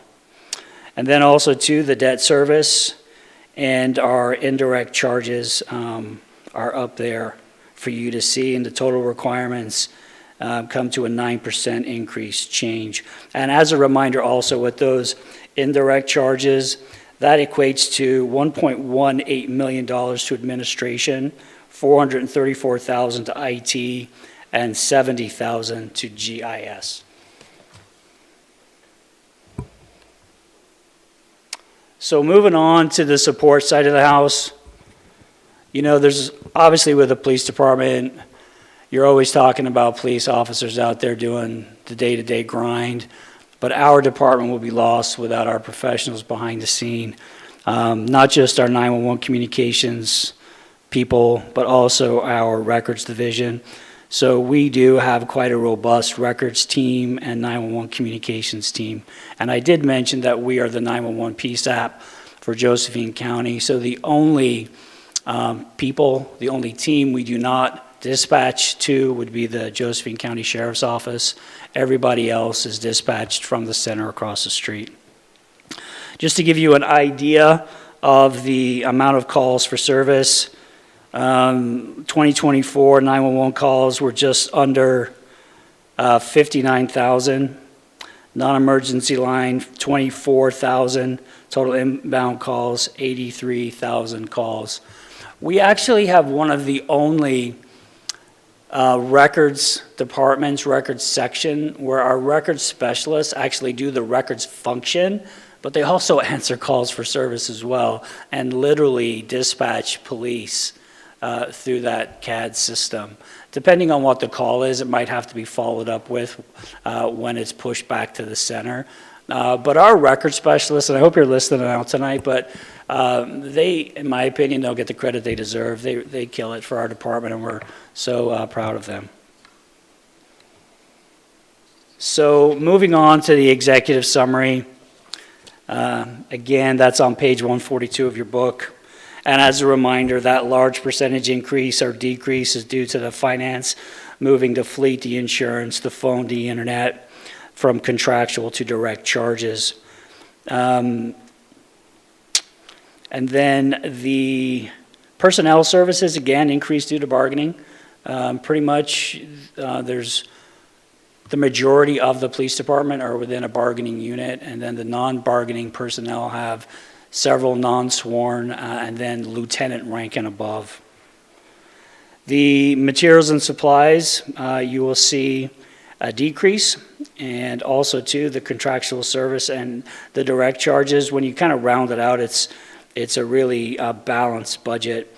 But as a reminder, for the contractual and professional services in this particular executive summary, $132,000 of it goes to Tyler Tech, and that is our 911 system, essentially, our CAD system, our mobile system, our technology. We have to purchase a New World server, and then additional software and equipment maintenance. And then those direct charges, the large increases are due to phone and internet being moved, like I had mentioned. Our insurance is pretty expensive, $85,000, internet fees, Hunter, finance, and vehicle maintenance. And then the indirect charges for our admin fee, rounding out between $362,000 in admin, $133,000 in IT, and then $21,000 for our GIS. As I continue through the program, we would be lost without some of our support in the community. Our Women's Crisis Support Team, and you'll see some of the numbers up there, and then there are some additional numbers in your book if you look at the book. But these numbers are atrocious. We run about somewhere between 33,000 calls for service from citizens to about 36,000 calls for service from just citizens alone. And I was looking at this from when I got here from like 2019 to current. That's a lot of calls for an agency of our size. But one of the things that continues to trickle up, and I haven't got the exact numbers in front of me, but it's domestic violence. Domestic violence continues to plague communities across the United States, and we are no different from anybody else. Some of our more recent calls have been absolutely horrendous, and it's a blessing that we have the Women's Crisis Support Team to help us, because it's very difficult to support victims, suspects, family when they're dealing with that major crisis. Our cops and our detectives need to move into the investigative stage. So it's a tremendous support when they can come out with trained personnel to manage that side of a really critical incident. But also not just that, finding housing for survivors, additional follow-up for survivors, how to navigate the court system for survivors. And we pay them $48,000, I believe, per year.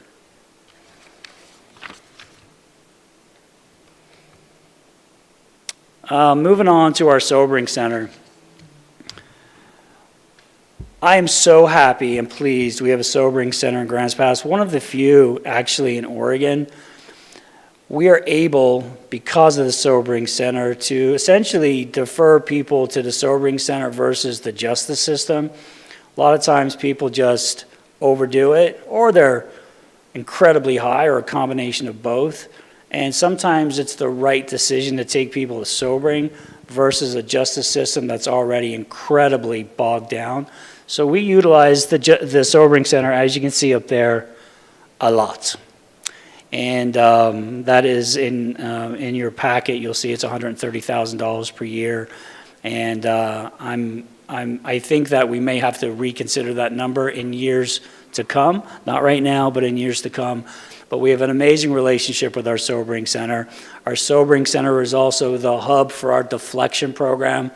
So as we work through the root cause of crime and community, unfortunately, a lot has to do with addiction, drug addiction, and I'm a big fan of deferring people to treatment and providing opportunities for them to get well so they can essentially stop causing problems within our community. And I want to be respectful of those folks that are suffering from addiction.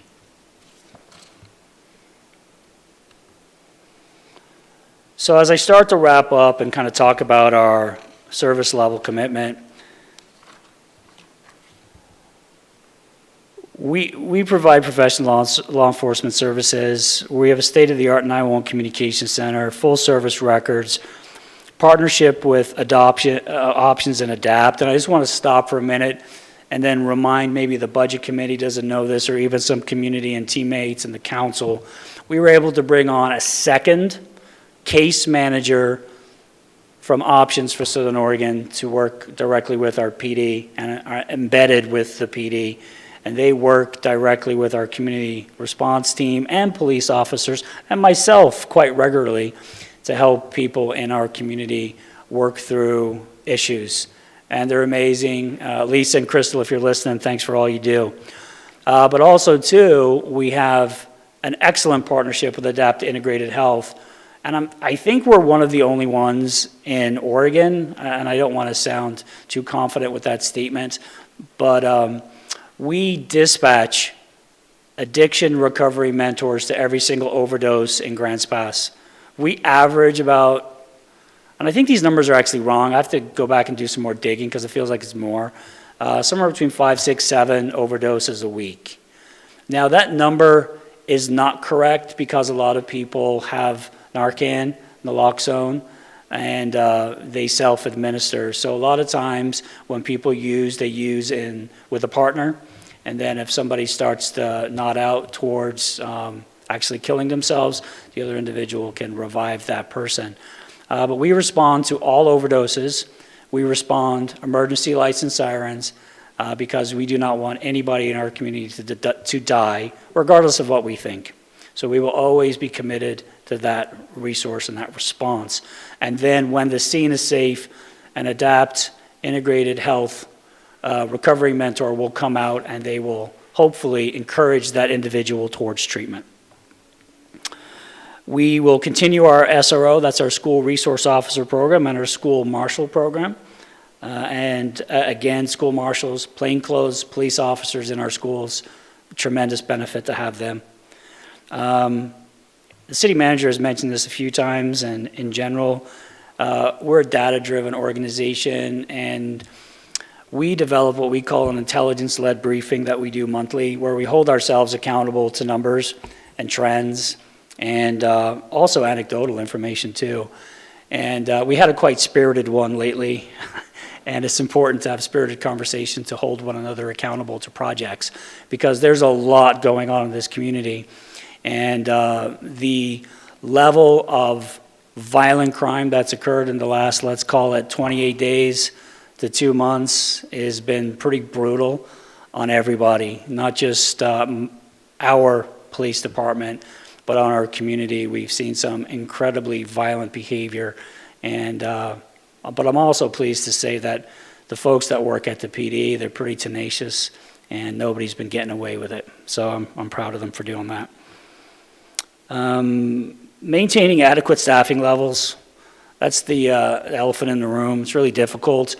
I was actually disappointed to hear from my team that our next hiring process, which is Thursday, I like to speak to the team when they come in, or not the team, but the applicants when they come in, to give them some motivation to be Grants Pass police officers. And there's only one showing up on Thursday. Hopefully he shows up or she shows up. And then the last round, we only had, I think, 3 or 4. That's horrible. It's absolutely horrible. Many, many years ago when I tested to be a police officer, numbers are in the hundreds and hundreds applying, and that's just not what we see. So we're digging deep into why is this happening in GP. I'm not sure that it's that bad in Jackson County, but also too, Jackson County is a much larger footprint and than we do here in Josephine County. But we have so much to offer, and in my opinion, we are one of the best organizations in Oregon, if not the best. But I can tell you, per capita, we're one of the busiest. And I think that is something that might turn some people off. So just thinking out loud on that one. Adding additional resources to our community response team is a must that we will continue to work through as we hire people, hopefully, and then train people. Livability and nuisance crime focus, that's been all we've been doing since like 2019, since we've been in litigation with unhoused issues. And then the online reporting option, a lot of people hate online reporting, and I don't blame them.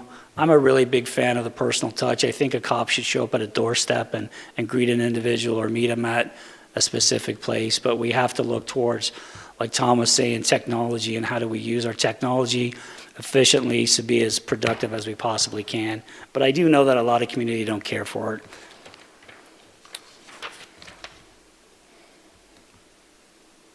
And then in summary, our cops, detectives, dispatchers, community service officers, record specialists, support personnel, supervisors, can't forget about our volunteers. We have amazing volunteers that work for us too. Do an amazing job. We're a forward-thinking, best practice organization, and that is not going to change. Although I mentioned we're having a difficult time bringing people to the table to apply to be cops or dispatchers, or whatever the case may be, we're not lowering our standard, period. Over the last several months, and applicants have come to what we call the chief's interview, which is the final jump. It's not uncommon for me to say, I really appreciate you applying, and they don't move any further in the process. We refuse to lower the standard. When you lower the standard, the service to our community drops and our risk goes way up, which we will not be doing. And that's it. That's my presentation for this evening. I'm happy to answer any questions that you may have. Any questions? Mike? Yeah, Chief. So you mentioned the fact that you have officers that are, well, you're having a difficulty time finding good quality officers. What would you say the number one reason that you would attribute that to? I think a lot of people see what we have to put up with. I think a lot of people see what we have to put up with. That's what I think it is. Okay, so then my comment would be that if we as a city were able to figure out a way to rectify that view and that vision, Yeah. but the only way that's going to happen is we have to clean up our city. So with that said, I'm assuming that knowing that we are doing what we need to do as a city going forward to rectify that vision, that would have a huge impact on our future. Yes, sir, it will. And I'll just add, you may have noticed a more robust presence on social media. We don't have enough staffing to have a full-time PIO. But if we're not putting our message out there and our narrative, somebody will do it for us. And I don't feel that's appropriate whatsoever. We work incredibly hard, to where we cannot put as much effort and or teeth into some of the lower lying crimes that are out there. I will share with this group today that we have and we will continue to make changes as necessary with our enforcement strategy. It's no different if you're managing a classroom. You are sometimes probably a little stricter, you are probably a little bit more lenient, but we're always looking for that sweet spot. We are currently arresting a lot of people for possession, controlled substance, petty theft, major assaults, homicide. We're arresting a lot of people. And I've had candid conversations with my team, and that will continue. And then we will reassess as any professional organization should. Someone online has a question. Adriana does. Hi, Chief. It's Adriana Reinhardt. In the beginning of the presentation today, the city manager talked about exploring a municipal court. And I'm curious what you think in these obviously really early stages, that municipal court, how would that impact the police department and your guys' budget? That is going to be all part of the conversation. There's a lot to work out. I will just speak from the chief of police perspective. And if we had that resource available to us, knowing the extreme burden put on the DA, Josh Eastman, and his team with major Measure 11 cases, it's so difficult for that team to prosecute small cases when they have to put so much of their time and effort into the homicides and the rapes and the arsons. I think it would provide a wonderful opportunity to hold people accountable to lower level crimes like disorderly conduct, trespassing, and things like that. Hopefully that answered your question. Joel? Chief, I had two questions, and they're more budget questions, and so you may call on some other resources here. So the increase in property taxes from the increased assessment and the increased property valuations, my understanding is those are all going to public,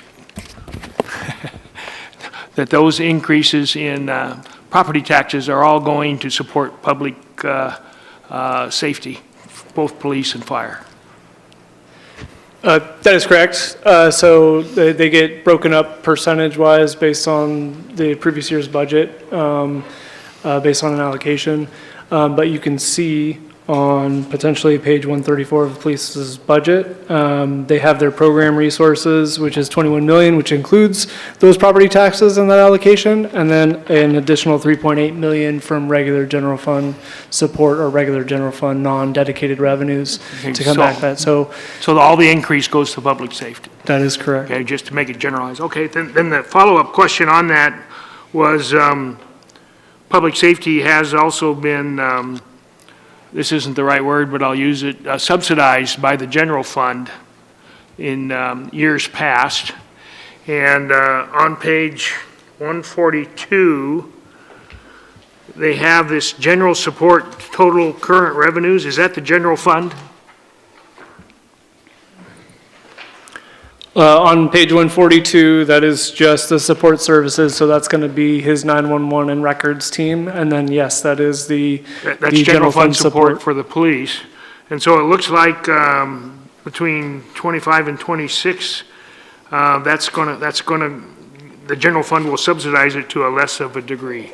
No, you're going to need to back up a couple pages to page 138. Okay? And this is his police division for general support. Okay. And then Okay, if you gotcha. keep backing up to page 134 and you include police support, crisis, and sobering center, you can see that there is a slight increase from the previous year. So over and above the property tax, the amount coming from the general fund between 25 and 26 increases, just for those that don't have this book, by approximately $350,000, $400,000. Just for the Subsidy. total of his, correct? Yeah, and the total would be for 26 of $3.1 million. Okay, thank you. Tom? Thank you, Chief, for your presentation and for all you've done for our town. I want to talk a little bit more about the vacant positions and the challenges that they create. The general fund ending fund balance is often the result of several vacancies in public safety, and I hate calling it savings. There's costs associated with vacant positions. Would you talk a little bit about that? I mean, at least in terms of morale, absolutely. overtime, impacts on service. What are the costs of vacant positions? Thank you for recognizing that, first of all. And City Manager mentioned that on June 30th, we're going to have a level of service meeting, so I'm excited to be a part of that. But it has a massive impact because somebody else has to do the work because we don't have the team, a full team. The impact initially on community is we don't have enough community resource or community response team officers to manage all the campsites around here and all the problems we have with our temporary restraining order.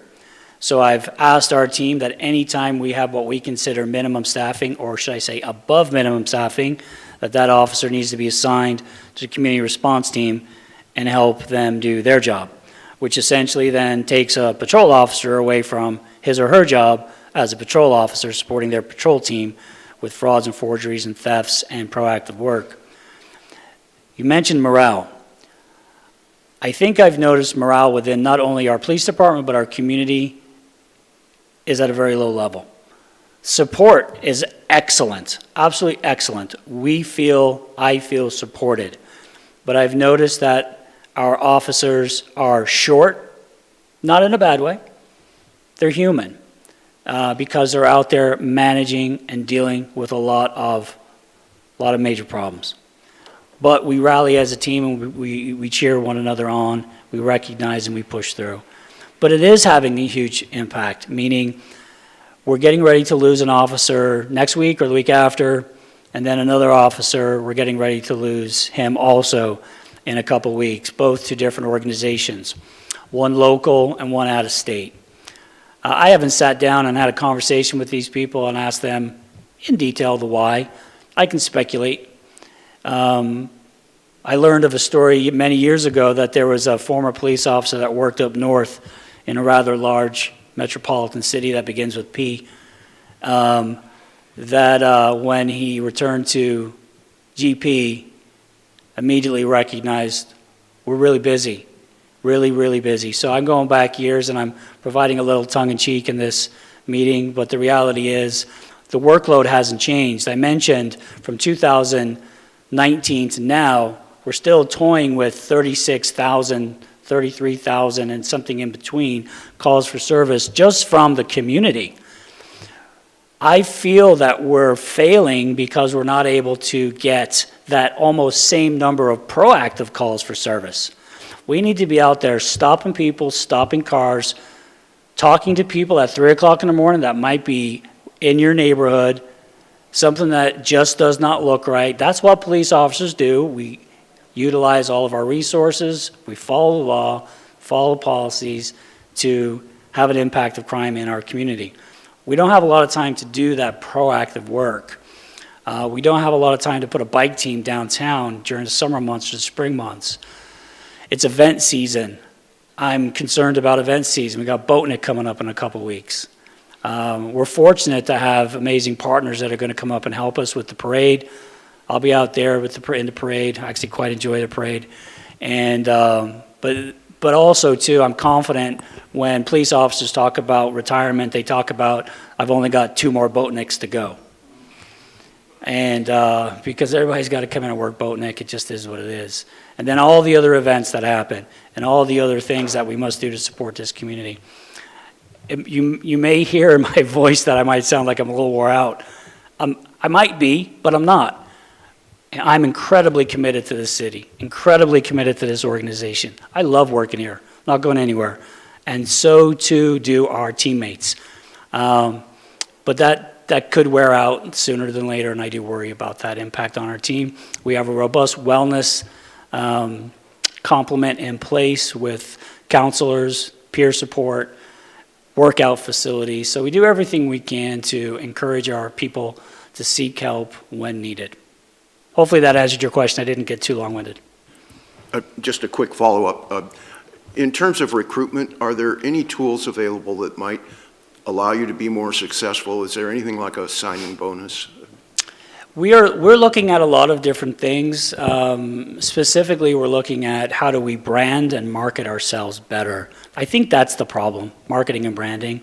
We actually just worked with a crew from, I think, Salem, and you'll see in the next month or 2 months, a new recruitment video will be coming out, and we will have our own website just for Grants Pass PD police recruiting. So we're really working on that marketing and branding footprint, which is being led by Captain Tyler Lee at the police department. So I'm excited about that, and we'll see how does that help us move forward. Terry? Thank you, Chief, and like Tom, also thank you and your team for your service to our community.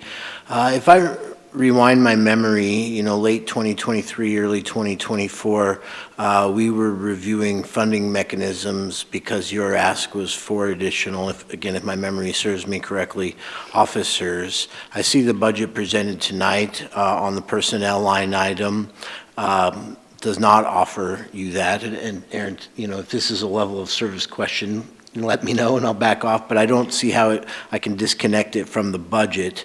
Could you speak first to why in '24 we needed 4 more and tonight we're proposing equal number? Are you anticipating less service, more efficiency, or you just know it's not in the budget?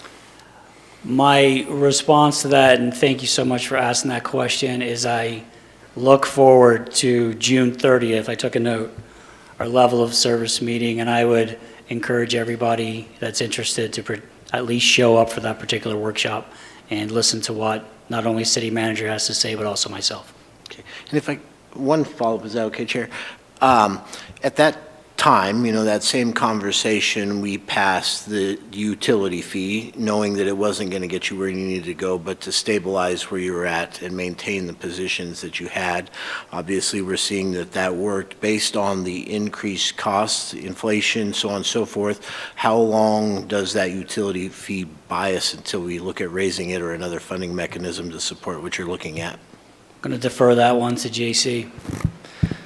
That's a really good question. So again, around that same time period, council did approve the implementation of utility fee at a level that was status quo to our current personnel costs. It was not at a higher level or a 5-year plan. It was a short-term plan. So we know that this isn't going to be a long-term solution, and something else will need to be done as far as addressing the level of service that the community wants and the level of service in which, or the level of resources the community can provide. So again, June 30th, we'll start hopefully that conversation as starting up again. Other questions? Oh, Tom. One more, and this may be as much for JC as it is for you, Chief. In the budget for next year, there's $500,000 for debt service payment. And when I look at the budget on page 345, where the schedule of future debt service is, debt service, J.C., there's a $2.2 million balloon payment coming in just a couple of years. And is that going to hit your budget? Yeah, I'll take that. So it is for the debt services for the police station predominantly, and so that's where it's always lived. It comes out of the general fund either way. I'd actually have you look at page 138, and that debt service balloon payment's coming sooner than maybe you're calling out. That'll be something that we need to address before next fiscal year. That payment is in June of 2027, so there is a little bit of time. And so it'll be up to me and my staff to look at options for refinancing.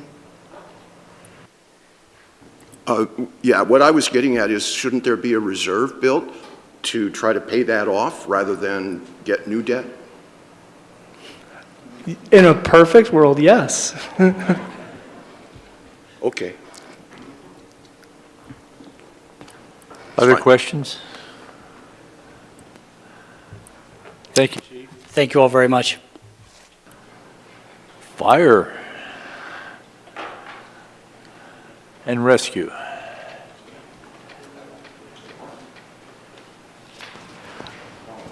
While Chief Sanchez is coming up for his presentation, the answer to Joel's question of the percentage of personnel in the general fund is actually around 69% of the total operating expenditures.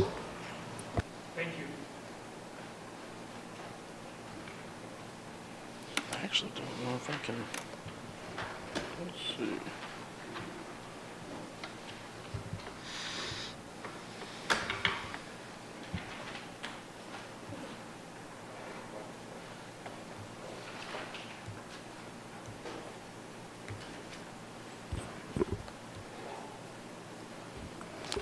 Have to lower the mic a little bit. I'm not blessed with the same height as the chief. Well, thank you everybody for having me here tonight. Council members, budget committee members, and members of the community, thank you. My name is Jimmy Sanchez. I am the fire chief for Grants Pass Fire Rescue. I am the new guy in town, and I am thrilled and just blessed to be here. I work with an excellent executive team. Their support in this new council. We had a great time at strategic planning the other day. Thank you everyone for being there. So as you can see, I want to go into this. I'm going to move into the next slide, working with this technology here. See if it works for me. Nope, not working.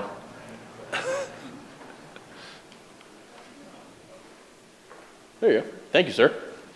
See, excellent. See, nothing works for me. I wanted to go over quick the presentation, the department overview and organization. Our council goal is the same. You guys labeled it as number 1, public safety, and our budget summary. And then at the end, I'll have some questions for you as I go through the next process, sir, if you don't mind. So our emergency operations. So we've done some awesome things with the staff that we have. We have 3 fire stations, as you guys know. We have Redwood, we have Hillcrest, and we have Parkway. We're 24/7, 365-day agency. Our primary focus is the city of Grants Pass, but in my humble and I'm not so biased opinion, I feel like we are the premier agency in Josephine County. People rely on us, they call on us for training with our Hillcrest training station, and they also use us for any kind of resource if they need help. And we go out sometimes for mutual aid, which you'll see. I'll get into some of that data here in a minute. And that mutual aid keeps those fires from running into our city. So we don't just respond just in here. We respond outside to keep those fires from encroaching on our citizens. Sorry, sir. Something I want to talk to you about, though, last year for Service 2024, we responded to 5,340 calls. Our EMS and rescue was 37.8% of those calls. Something I want to point out, though, with that, in 2024, we had 1,006 medic zeros. That time when that was called, a medic zero was called 1,006 times. There's different variations of that and how you read it, but that means our guys are responding before AMR gets there. They are doing that EMS, that first aid, that initial CPR, in conjunction with our PD. Our guys are there all the time, just like he talked about overdoses. That number that he said, yes, is kind of low, that he was using as a reference. Our lift assists are 22% of our call volumes. Our good intent calls are 25.8%. And then we have our service calls. So other things, public assist and what everybody is asking us to do. And when we call 911, from rescuing a cat to actually rescuing birds out of a tree. Have you ever heard that one? That has happened. A parrot, it was a very expensive parrot. To hazardous materials as we expand. Next slide, sir, please. I want to go over our department organization. So this has changed a little bit, our ICS charter organization. So what they did cleverly within the resources, within the box that we have with our funding constraints, is we have our Deputy Chief Hyatt. I'm sure you guys have heard of him. He does a great job as our fire marshal. So previously we had a fire marshal position that has transferred into a deputy chief position. So our FTEs of 33 are the same, but now he is acting as a fire marshal and a deputy chief of admin. We have a vacant position for a deputy chief of operations that we have yet to fill. We've been using that. We're just fluid internally as well. We're trying to, promote growth within the organization. But also we've been using that to cover some of the nuances of Oregon paid family leave and the time off and stuff, which we'll discuss a little bit more. We have our fire inspector. Each shift has 9 people, so A, B, and C shift, has 9 people per shift, one of those being a battalion shift. Our minimum staffing level is 7. So on a regular basis, you will have 7 firefighters every day within the city. That is our minimum staffing level. To include, and then when you have your battalion chief. So next one, sir. The next other point I want to make with that too is we currently have 2 firefighters in backgrounds because we have some vacancies. We have the A shift battalion, due to a vacancy, was recently filled. So now we have Battalion Chief Ed Goodbow, which we're grateful to have. We has promoted internally, so we're excited about that. As we move into our emergency operations.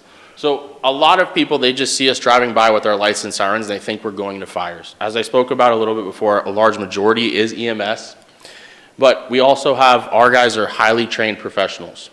They are technical rescue, confined space, trench rescue, low angle rope rescue. Our Swiftwater, Miss Patty, I gotta give City Manager Aaron Kubik a large amount of credit for this because through his relationships as well as building this, we have a new Swiftwater rescue boat and team.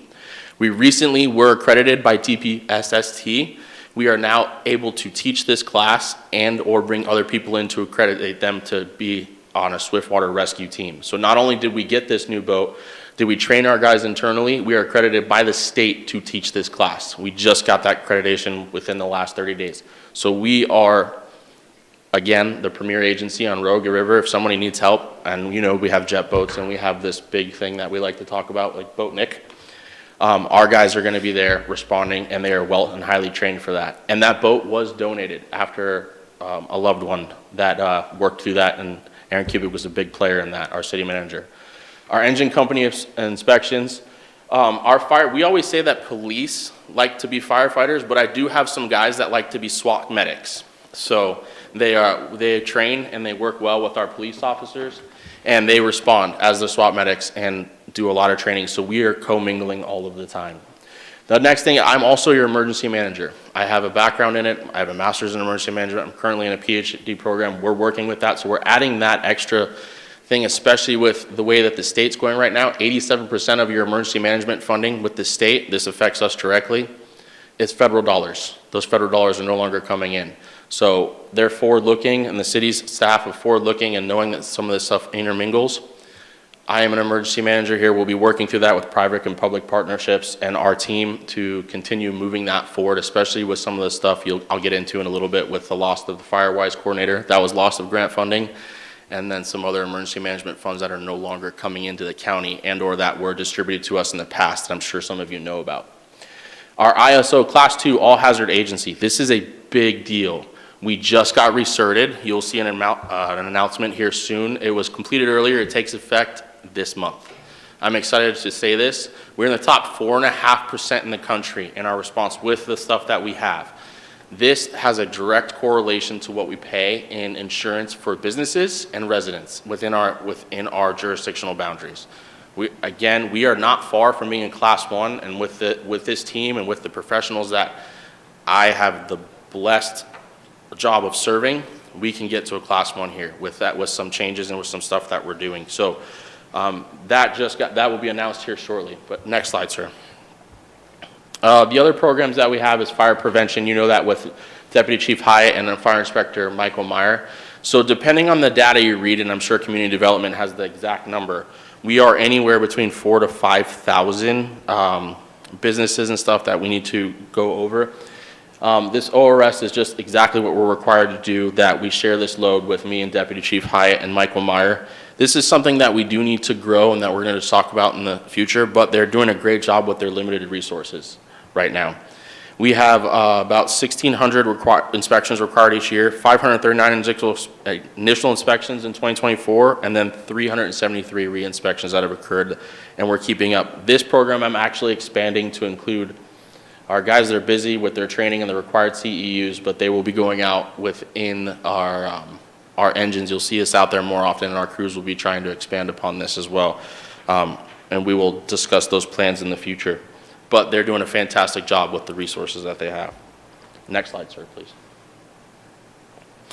I wanted to talk about some of the other stuff that they do too in the fire and life safety education. Before I get into the numbers, the Student Safety Academy and Careers Program, one of our firefighters did this the other, Colby, took everybody over to Hillcrest. Colby Taylor, got to give him a huge amount of credit for this.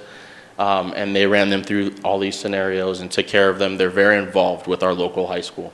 Our child car seat safety program, this is a big deal in Josephine County. This is grant dollars, but Captain Travis Marsh handles this, and actually just this month, he has now been elected and placed onto the Child Safe National Safety Board.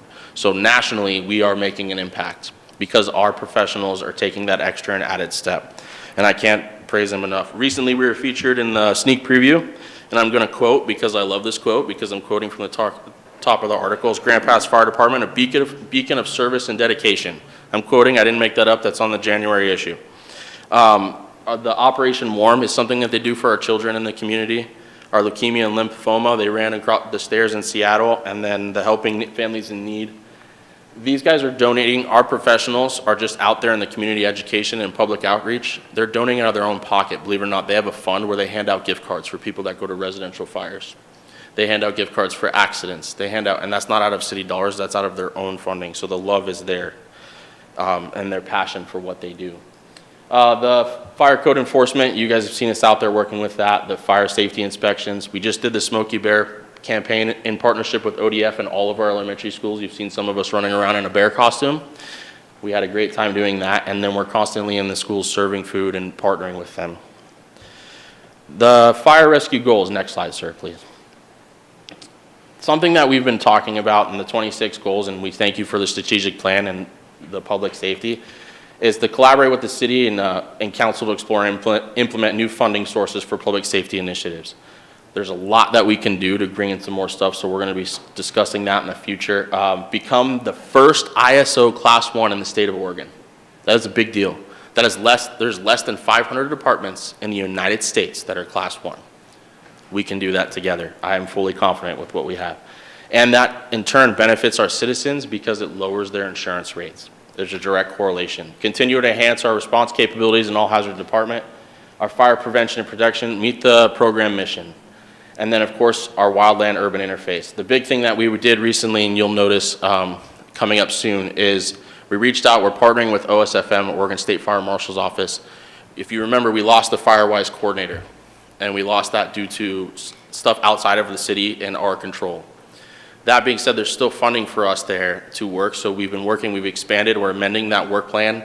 There's close to $300,000 in there, and we'll be able to use that to mitigate the defensible space around the city. I have, it's been going forward already. I have it in writing. We will be announcing that here soon, and I'm excited about that. And that's part of what we're going to be bringing forward for this next budget year. Next slide, sir. So, into the numbers, after I just got to the pleasure of talking about my team. FY25 adopted budget was 9.9, 26 is 10.2. It's a change of about 3.4%. If we're going to the next one, the executive summary that we use, next slide, sir. As you see, you'll go through this. Our general fund support is about 1.8 million. Our public safety fee is about 1.2 on page 132. I'm going through this as we, JC and City Manager Kubik spoke about earlier. You'll see that large change with the contractual and the direct charges. That change was just the reallocation, what they just explained earlier. So other than that, we've remained pretty flat due to the constraints that we're dealing with right now. There's really no big changes when it comes to that. And then finally, I'll go into the summary, but I did want to talk about with some of those indirect and direct charges. We have the admin charges over a little over 600,000, IT over a little over 200,000, GIS a little over 338,000, and then the finance department over 42,000. So you'll see when those numbers break out when you look at our budget. One of the questions I heard that you guys spoke about earlier too with the public safety utility fee and that coming out, with the levy that we talked about, you'll see that as it's dispersed in there. It's actually on page 19 in the budget measure. It really delineates that well, and the need when that public safety utility fee came in, it still says a need for 5.7 in the general fund support. So that is in there on page 19 of the budget message, which was great that they put that in there. But the summary, so Grants Fast Fire Rescue remains steadfast in our missions to serve the community through excellence, through emergency response, proactive planning, and forward thinking. As we look to the upcoming budget year, we're continually through emergency response and operational readiness with a 24/7 commitment. Doesn't matter what's going on. There's been changes recently with, as you guys know, with the Oregon paid family leave. That's made a big difference in our staffing levels. That's outside of the city's control, and we've been able to rise to the occasion. Our guys have been stepping up and working countless hours of overtime. Our Swift Rider Rescue upgrade through that partnership with the city, that's a big deal. That was donated. We also have a new UTV that was recently delivered that we're training on. We've already rescued somebody off of Dollar Mountain. So that forward thinking, that forward look, we had a young rescue off of Dollar Mountain already from it. We've already put out a little wildland urban fire. And what easier for you guys to remember is Baker Park. We call it the Texas property, and put out another fire near the railroad tracks with that as well. The rank modernization is something that we've done in this, recently, and we're moving forward with. So our mutual aid, we have went from lieutenants to captains. All of our lieutenants have moved to captains, and we've done that through without a change in pay. I know some people have asked us that. Our guys are now aligned with national standards and aligned with mutual aid resources. So when they show up on scene, they have the red hat just like everybody else, and they're the captains. There's no more confusion of I outrank you or anything like that. The partnerships have increased for that. The wildfire risk reduction and resilience, I spoke about the OSFM grant for the $300,000. We have worked to amend that and move that into us. We're going to be managing that along with OSFM. There will be a partnership to do that and to go around to talk to communities just like Tyson Schultz was doing in the past, our old FireWise coordinator. We got a new Type 3 engine. I'm sure you guys saw the push-in for that. That has been trained upon. The hose, it's ready to go. That Type 3 was delivered from the Oregon State Fire Marshal's office, and we'll be continuing to use that this year, and you'll see that responding around town. The white one is from OSFM.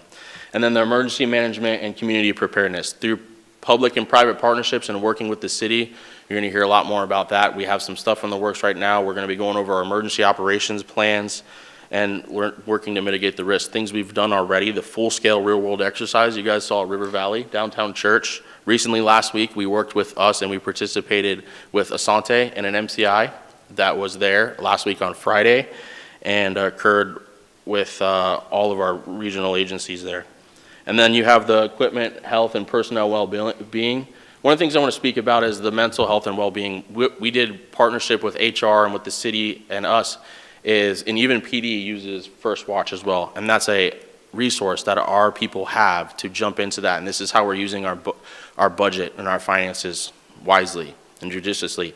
With that resource, we're using that, and they can call in, but we also took it a step further. We went and worked with them, HR, and the clinicians that provide that mental health service and health and wellness service for us to bring them into network with our insurance, so it brings down that cost. So afterwards, they are now in network with our insurance services, and that was a big to-do, and that's something I wanted to celebrate. We got new SCBAs for some of our outdated stuff. That'll be in play here in 2026, because our old ones were from 2007, and I like to equate that if you go scuba diving, when you want a $2007 SCBA you can breathe underwater with, or you want a new one that's not 30 years old. So with those things and those initiatives, and then our continued collaboration and impact, that is where we're going. That's where we're going with the budget. And if you guys have any questions, thank you for being here, and I'm ready for you. Rick, you look like you have a question. Thank you, Chief. There was a slide on page 128 concerning the projected On page, wages. I'm sorry. That would work. So it shows 3% for the future. Do we know if that 3% can come from the increase, the 3% on property taxes and have you covered? So the standard for the state, I believe, and correct me if I'm wrong, JC, is the 3% increase. But that 3% is overall us trying to stay status quo. So I can't speak for if it's going to come from future revenue. Yeah, information is always changing as far as when we pull together budget information. So in a perfect world, I would love for everybody to stay within 3% in the general fund.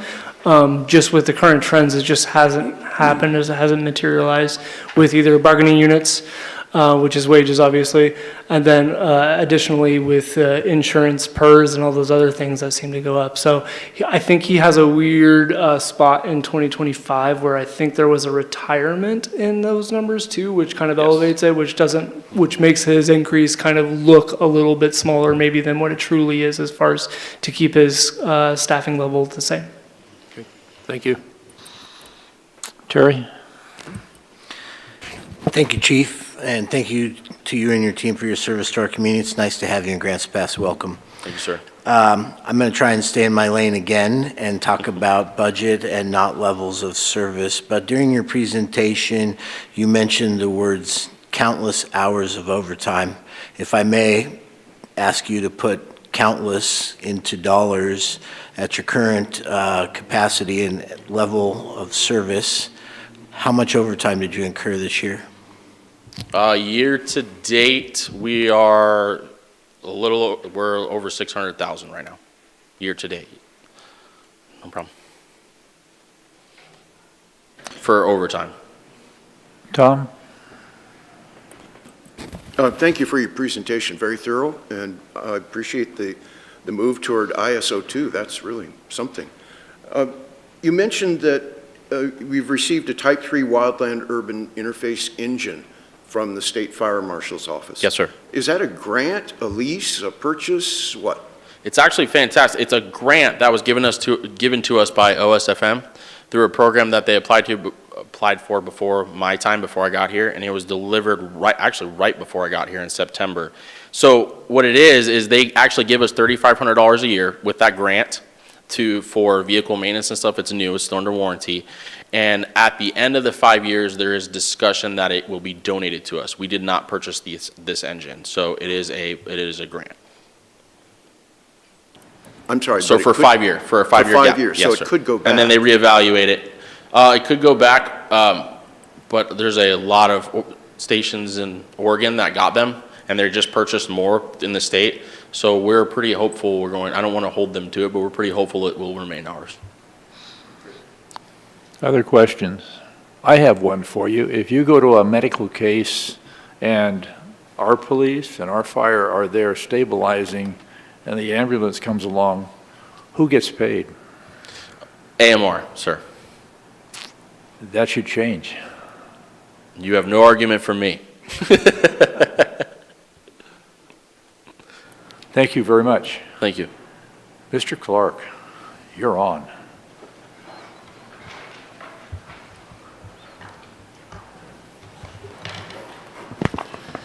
So while Bradley Clark, our community director, our community development director is coming up, we do have another page with, again, a slight minor error. We have a hidden row again. So again, there's just a small change for a page that is coming around that is in blue.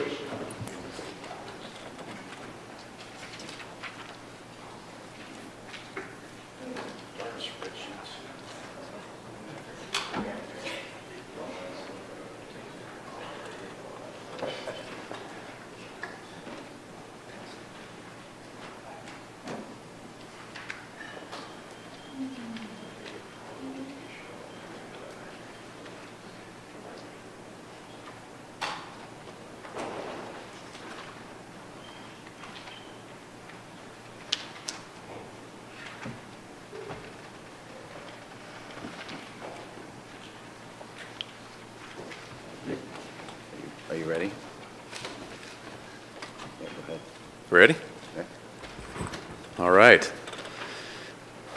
Good evening, everybody. Bradley Clark with Community Development. I want to start out recognizing two of the team behind me. Eric Wade is our Business Operations Supervisor, and Josh Hopkins is our Park Superintendent. There's three other people on our management team that are listed on the screen here that aren't here tonight, but these two gentlemen are going to handle any tough questions that come up. So this is us, Community Development. The overview here.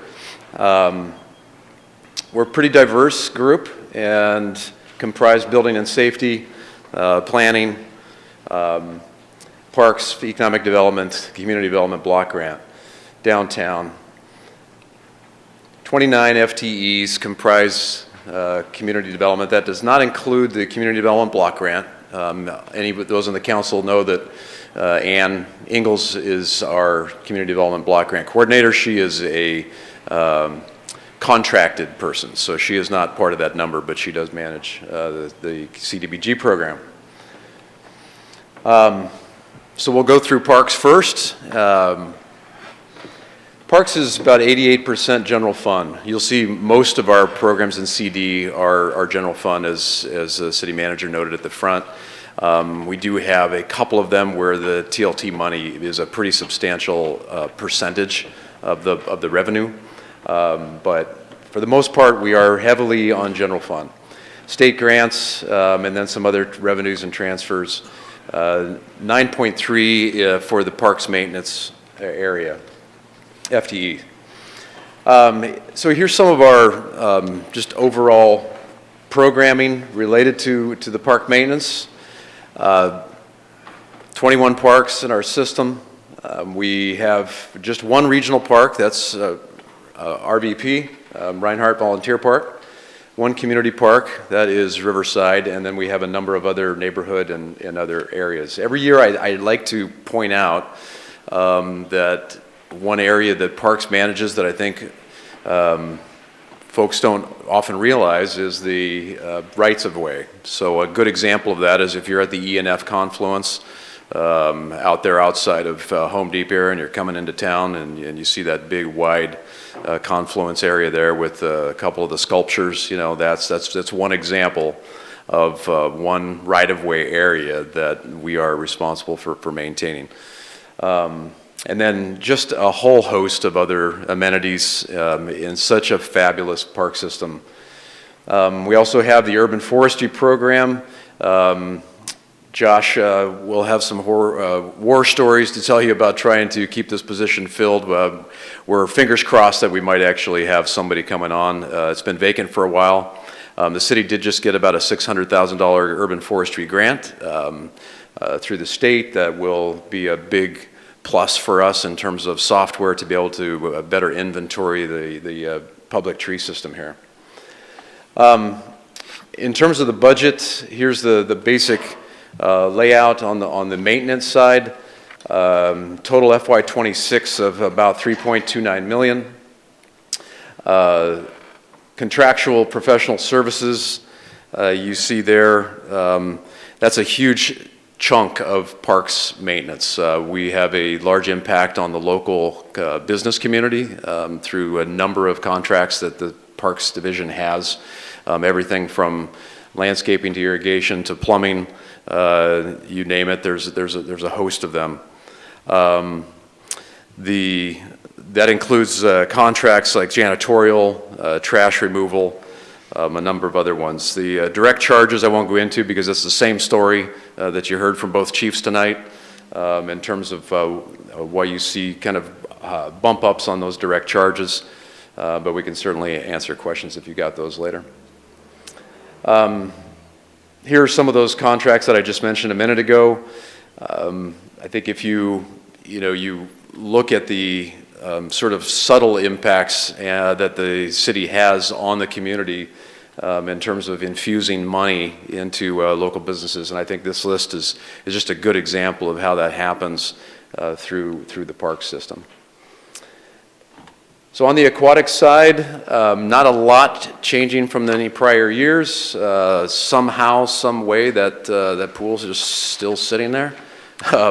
We are planning to run it this year. Good partnership with the YMCA continues. The council recently decided to not proceed with the complete renovation, as you probably know, of that pool. That was a big chunk of money that we had in here last year. $5 million of that was urban renewal money that has been reallocated. 1.2 was ARPA money that's been reallocated.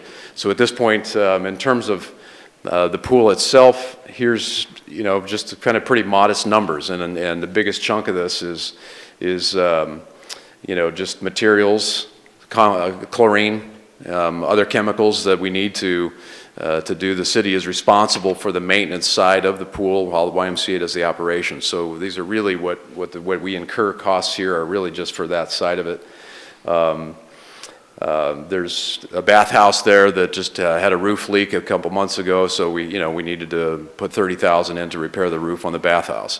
So things like that the city's responsible for come out of this budget.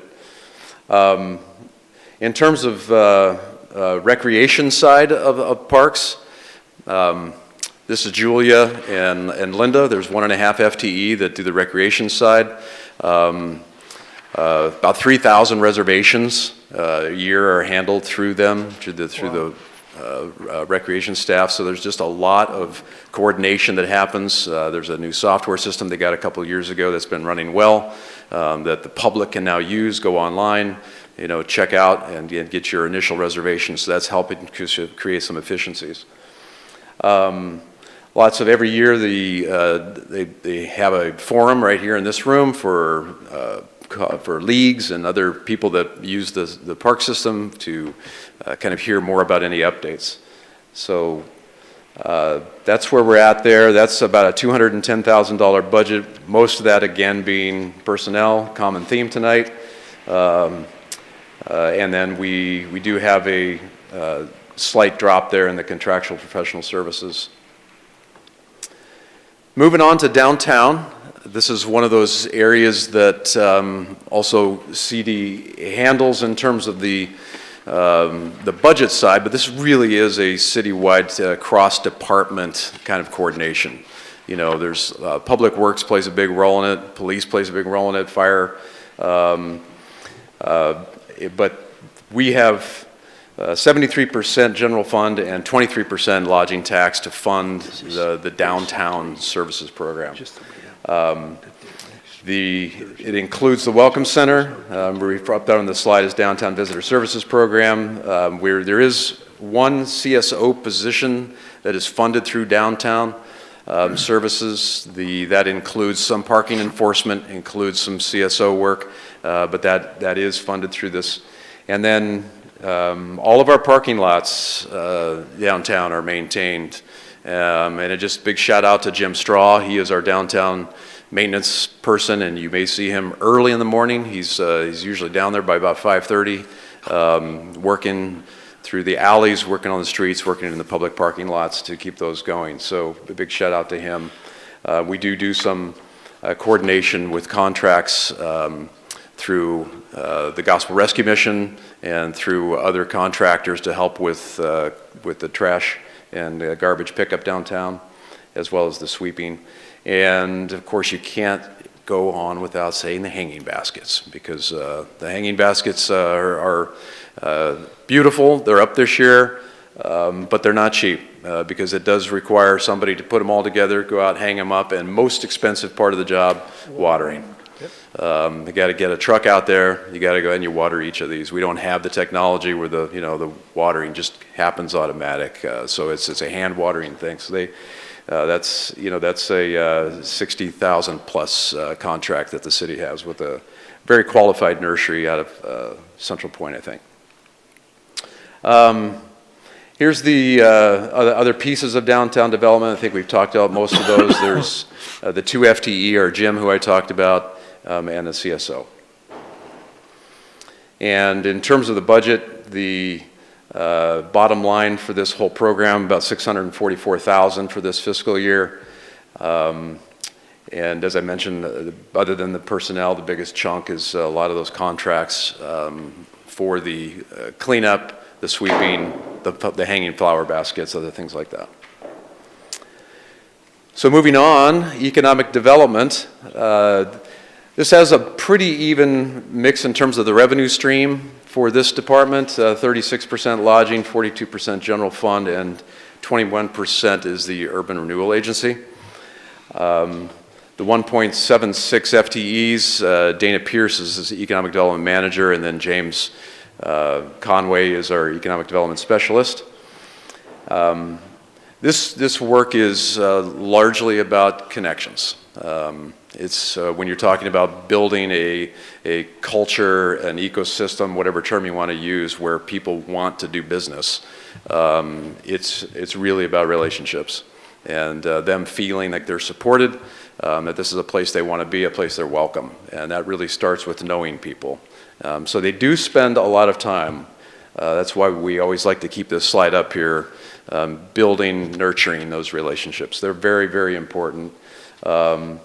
And you can see several of them up there. Some of them are new this year, the Main Street Grants Pass, the one on the right-hand side there, the second one down, the Innovation Hub, as well as the 1 million cups. Those are both kind of entrepreneurial-oriented focuses. That's kind of been an orientation for us. And then the City Council, in their strategic planning session just a couple weeks ago, did have a number of economic development goals, which you can see in your book there. Contractual services, the two largest ones for economic development are So Ready and SBDC.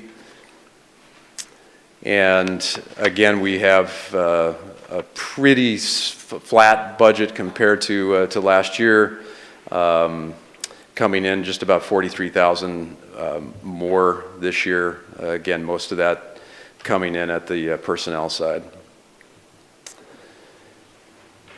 Tourism, as you all well know, Visit Grants Pass gets 28% of the TLT dollars that the city receives every year. So that fluctuates, which means their budget fluctuates because we don't know exactly how much TLT we're going to get each year, so that goes year by year. But we do have a contract with the DMO. It's a good positive thing that the city did a few years ago to kind of spin that off. So a lot of that tourism work now is in their court. Chamber of Commerce handles the North End Visitor Services.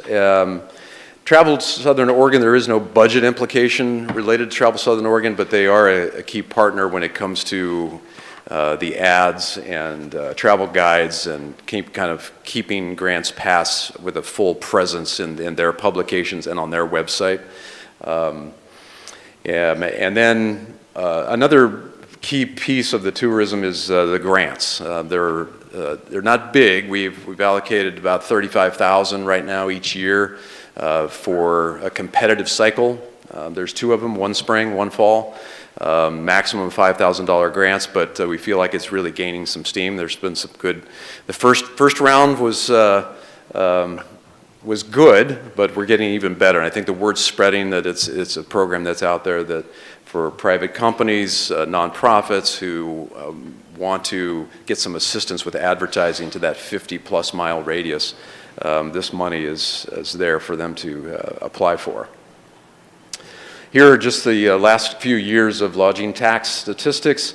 This is on page 291 to 294 in terms of TLT background. You can see that drop that's happened in that last quarter. The TLT, where you can see in 21 there, we did go from 9% to 12%. So those stats, again, looking pretty good over the first quarter of 25. I don't think we have them in this slide deck, but it's the year starting off pretty healthy. So here, I think the the biggest number there, the transfer, that was just a one-time change that happened last year when we moved the money into out of the tourism. Well, JC, why did we do that? We moved it out of the general fund because it is its own restricted pot of money, and so now it is its own restricted area. Right. Okay. Thank you. Yeah, we're coming in a little bit lower, again reflecting a little bit of that decline in the TLT dollar revenue. CD management and support. So this is one of our internal services that's funded completely internally through transfers from other departments to CD management. We handle a number of different areas supporting the community development as well as public works. This is 3.9 people in this one. Eric Wade being the supervisor, and then he has 2 FTEs that work our front counter that handle all of the customer service at the front desk at the building and planning department. So there's a number of activities that are happening here to basically support the program, and you can see the list there. I won't go through those. I do always like to point out the second to the last one. The city has I think 10 different citizen committees now. Maybe 2 less. We have 2 less than we did. We sunset the CEDC and the Housing Advisory Committee. Those were both supported by community development. But there are still a number of them, and so the staff at CD provides a lot of staff liaison work for those citizen committees who are very, very important. Here's the budget breakdown for CD management. Again, we're coming in very, very stable with where we were last year, about 38,000 more than last year's budget. Most of that reflected in personnel. The planning division, this one is 87% general fund, 13% fees. You see in a lot of different communities around the country an effort lately in their planning departments to try to self-fund planning. Josephine County is actually a good example of that. It does mean if you're going to self-fund a planning department that you have dramatically higher fees than what the city of Grants Pass currently has. The city did 2 years ago, did about 100% increase in fees on 10 different application types. Those were our most common applications, things like partitions and other types of permits, variances. So that helped a little bit. But because of the volumes that we're seeing, it's just not enough volume to be able to fully self-fund the planning division through fees. So at this point, it is heavily reliant on the general fund. There are 6 FTEs in the planning division and handle a number of different long-range and short-range planning activities.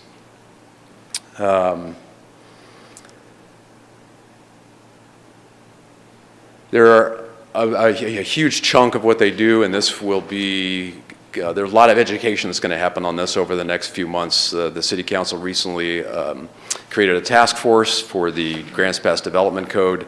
As a part of that task force, we'll be diving into what exactly are some of these statewide goals and mandates and kind of differentiate between those that are mandatory and those that are locally generated. A lot of the work that is in planning is required by either the federal or state government. But there are some other state rules, and so maintaining what those rules are and making sure that we're in compliance with those is a big part of what they do, as well as flood management and working with code enforcement on a number of different things like fencing, other kinds of home occupation complaints or other things that we get. They all kind of funnel through planning. You can see a pretty stable trend here in terms of the last few years in terms of the number of applications. Last year we had 154 applications that were processed through the planning division. Here's the breakdown on personnel and materials. The contractual services are here on this next slide, and most of those, again, are supporting the work that we have to do because of either state or federal requirements. We do have legal notices that are required, and then the main temporary staff that is in the planning area is, again, the Community Development Block Grant coordinator. Last but not least, we got building and safety. So these are the folks that process and handle all building permits, all HVAC permits, all electrical, all plumbing. The slide here kind of shows you that we are on that downward trend, and again, this is a reflection of a more national and regional trend. A lot of it ties to mortgage rates in terms of why we're seeing less of that. There's only 12 single-family building permits in the first quarter. What's not reflected on that left slide is the Nebraska Trail Apartments, which City Manager mentioned earlier. There's 51 units that just did their groundbreaking this morning. And then we also have had some duplexes and some other manufactured units. Those are not reflected in there. So we'll see the last couple of months there's been a little bit of an uptick in terms of permitting. So hopefully we'll come back here next year and show a tall column.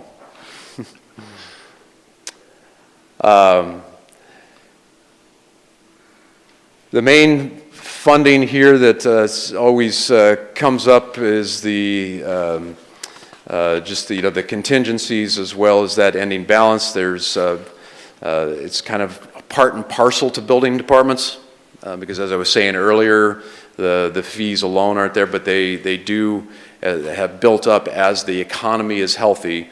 Those permits do kind of tend to build up, and so a healthy fund balance was formed over a course of several years. But if there is a dip in the economy, that's where we want to keep this strong, so that that's there to rely on if that happens. Hopefully not.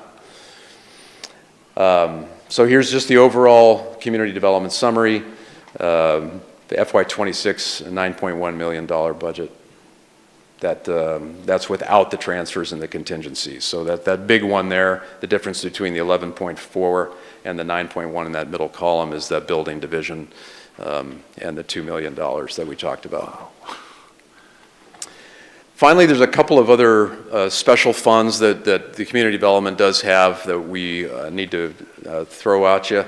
One is the Industrial and Downtown Loan Fund. This is an old community development block grant, not the one that we currently have, but one that the city had several years ago, which remains there as kind of on the books. Right now, we are, in terms of revenue, just focused on letting that sit there and grow interest, and then the interest for that is used to fund facade grants. And those can be up to $7,000. As well as the light the storefront and the security camera grants. So that's the revenue source that we use for those smaller grants. And there's no personnel associated with the Industrial Loan Fund. It's just having the professional services of issuing the grants, and then the rest of the fund sitting there so it can develop the interest, and then we'll build off that. And then the Community Development Block Grant, we've talked a little bit about already. This runs on a different fiscal year than the city's fiscal year, so the numbers always look a little bit funky. But in terms of our fiscal year, this is kind of how it lines up. The $448,000, again, this is broken out for a number of different housing, ADA, other homelessness initiatives. This is 100% of this money is through the Federal Housing Urban Development Department. So that's what I have for you, Mr. Chair. Wow. Did anybody get any questions out of all that? Tom? You just mentioned the Community Development Block Grant Program. Hasn't that been canceled? Not as of a few days ago. Really? Okay, good. Yeah, we're watching it, but I mean, it's, maybe you know something I don't. Yeah. Rob? The staff in Portland have been severely reduced, that support the HUD and CDBG program in Oregon, but the funding to entitlement communities, which we are in entitlement communities, at this point, my understanding is not. Rob? Yeah, Brad, so you had budgeted, or at least for aquatics or keeping the swimming pool going, it was about 100,000. Does that include, is that just essentially chemicals and things like that, or does that include all the duct tape and chewing gum that we're going to need to make the thing still run this year? Because we got some, when it came before council, I guess Josh did, it was a big figure, $700,000 or $800,000, I thought, right, that we were looking at, and yet there's 100,000 budgeted. So what's going on with that? Yeah, no, thank you for that. You're right. That 100,000 up there is really, I think we have about, what, 0.2 FTE that you know, personnel that are coming out of aquatics. And then the maintenance, you know, we still have sewer, we still have electricity, you know, we still have water. So no, in terms of a upgrade or a replacement, those are gonna have to come from somewhere else. That's not out of that budget. So I understand that that wouldn't be included in that budget, but I guess there's increased operating costs because the pool's leaking so much water and so forth. So my understanding is that the cost to run it increase every year because it just essentially leaks constantly. Are you taking that into account, or? Well, yes, it does leak, but in terms of the direct impact of that leakage on the staffing, they're really, you know, I think at this point, we're covered with the 0.2 FTE that we have assigned to that. I'm going to look at Josh to see if I'm correct on that. You want to add anything? The $100,000 is the operations cost, which would include staffing at a low level. I think it's only like $7 or $8 grand total in staffing for the pool for this side, but also includes the YMCA contract, utility bills, chemical bills. The problem we do have with the pool is we're building our budget with kind of best hopes that we're not going to end up in a catastrophic situation where the leaks are not outpacing where we can fund it. If that did happen, we'd be coming back to council for either a supplemental budget or basically say, hey, we're at a point where we just can't do this anymore.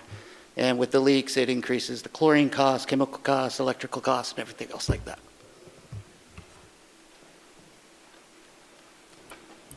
Other questions? Terry? Thank you, Brad. On page 294 under Tourism Promotion Services, could you give me an example of what both direct charges and indirect charges are? I'm sorry, which, 294? If you got the fancy new blue one, it's the blue page 294. About the middle of the page, under the black header of requirements, there's direct charges and indirect charges.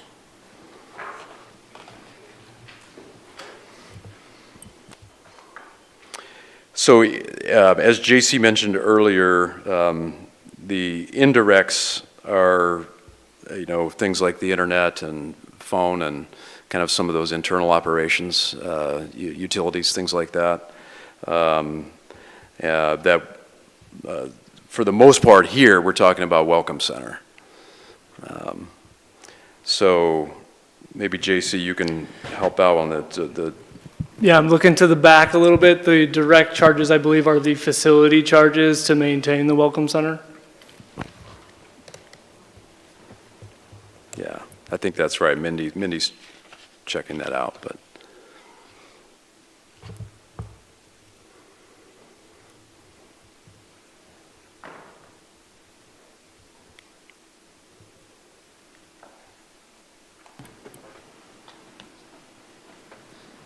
Is someone working on an answer, or do we have it?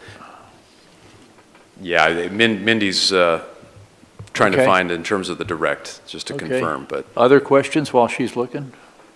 Seth? Thanks, Brad. On page 160 under downtown development, I'll let you get there first. I was mostly curious about the personnel services and the contractual services line items on that, just kind of if there's a breakdown of what that is, what that covers. So under personnel services for downtown, are we talking about the 240,000 number? Yeah, so that covers the salary and benefits for the 2 FTE that are within the downtown program. So that is a maintenance or a MSW and then a CSO. So that's on the personnel. And then the contractual are some of those services that I mentioned related to cleaning up. There's 65 trash cans in downtown. And so, that helps they're responsible to go and clean all those up, emptying. Who do we contract with for that, do you know? That is a Spire, I think, right? Yeah. Okay. Chair, before the next question, can I answer one of the previous questions? I'm sorry? Before the next question, can I answer the previous question that was unanswered? Sure, please. Yeah, so your direct charges for the downtown development, tourism promotion is due to the Welcome Center predominantly, as they do have offices down there. They do have small internet charges, telephone, the square footage for facilities, and the insurance, as well as the indirect, which are the administration and IT charges.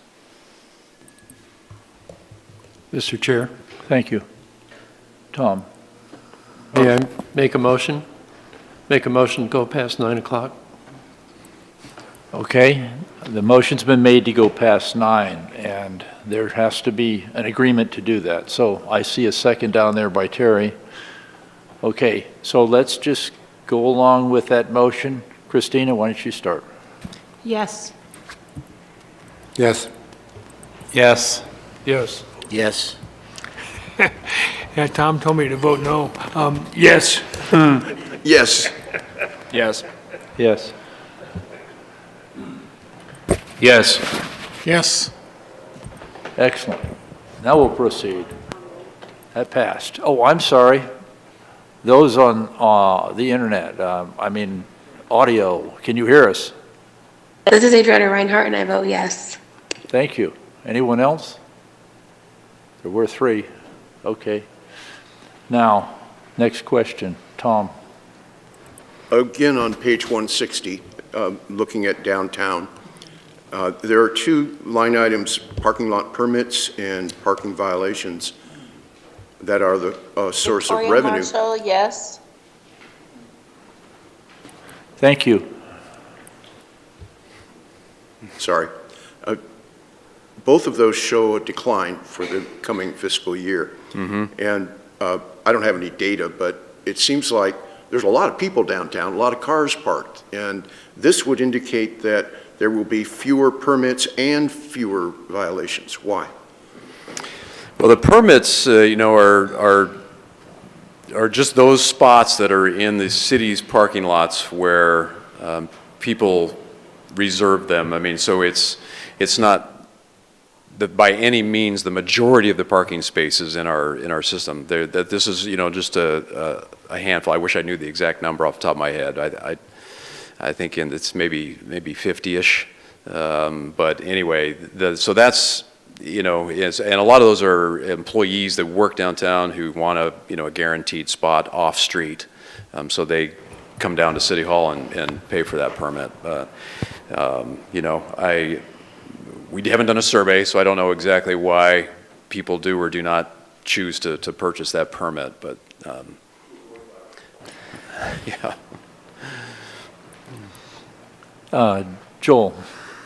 I just had a quick question, Brad. Same page, under contractual professional services for downtown. This year, or next year would show a decrease from this year, which would indicate that the level of service or one contract or two contracts wouldn't be let. Do you know what, are we just, are we being more efficient or are we doing less? Let me see if Josh knows top. They made a change during this budget cycle, so some things that used to be contractual services are now showing up as a different form of charge. JC can explain better. Yeah, so we looked at what that contractual services line is for the whole city and realized we were internally charging from other departments in that area. And so we wanted to move those to the direct charge if it comes internally from the city. So that way we can align the truly internal charges from the city and the true contractual services that each of the department areas have. Okay. It's part of why even in like parks and all these other areas, you see that contractual service decreasing because they just reallocated the way they were doing it. Sure. Josh, I got another question for you real quick, if with Brad's permission. Or Brad may want to answer it, I don't know. You had some downtown performance measures, and I'm on the tree committee, and you have the percentage of right-of-way trees in downtown core inspected and pruned as needed, and we've actually exceeded the goal. And we got a goal this year of 20% of the trees. And is that part of the professional services contract, or is that city staff or the city forester? Or? It depends on what we're kind of doing with the trees at that time. In our contractual services, we do have about $3,000 budgeted for tree trimming, removals, that type of thing. Sure. But those are for our city parking lots and alleyway trees, not necessarily all the trees within the right-of-way in front of the businesses. The inspections are what have really been occurring, and then our parks work, or Jim Straw, our downtown worker, he does minimal pruning as it's like so that getting be right part over of that. to that. Okay. And the inspections have been done by city staff. It was our urban forester doing that work. So I'd anticipate then, with the contractual services, we'd meet that benchmark of 20%, huh? Depending on what we're pruning, but it's also the inspections. Sure. We just make a point Yeah. to inspect almost all the trees downtown on a yearly basis. On the average over Yeah. year to year. And then we'll send out notices to property owners that need to have their trees maintained. Okay, that's great, that's great. Other questions? Terry? This might be Josh, don't go too far. Sorry. On Dollar Mountain, with the amount that we're allocating there, does that complete the project? And then I didn't see any ongoing maintenance after that. So that would be back towards the capital pages, not what we're currently talking about, but that would be the amount needed to complete the parking lot we're building, as well as if there's some odds and ends. One of the things about Dollar Mountain is this is really a parking lot's a phase 2 to what's going to turn into a phase 3 down the road as we develop a better partnership with BLM to expand that system another 10 to 13 miles out onto their property. So that LB code will likely stay around for a couple fiscal years. And as we're working towards that, we'd put some of that TLT allocation towards that so that we can use it for match for the next round of grant funding to go into that facility. As far as the operational increased maintenance costs, that just gets bundled back into park operations, and we increase as needed when we go through there. Thank you. Other questions? Thank you very much. Thank you. The next thing is to ratify the budget hearing schedule, which will amount to this. I'm making an announcement that the next meeting is Thursday at 6 p.m. The following one is 1 week from the day at 6 p.m. Now, does anyone from the public wish to comment or have questions?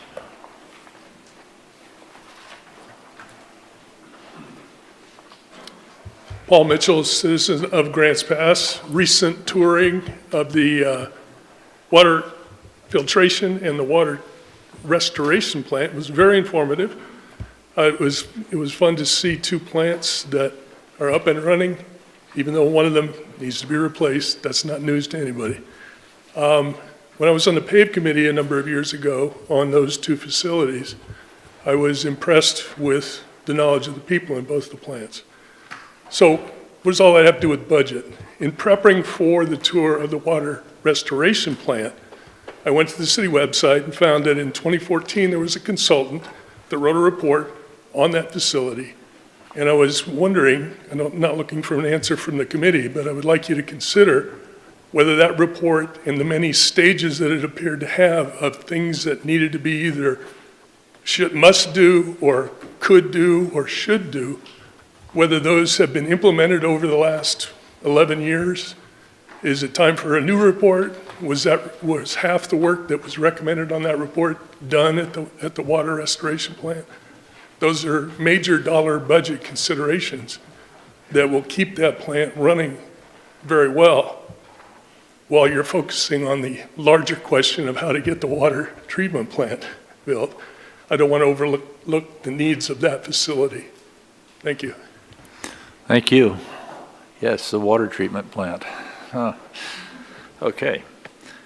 Do we have any general questions or information requests from the committee? Oh, I'm sorry. I apologize. You were just very quiet. Please. I'm going to butt in there whether you let me or not. Okay. I thought this was great. Very professional and very well done. I wish that more people in the community could see this information. I think it would be really beneficial for them. That said, I have a couple questions, and they're probably for you, JC.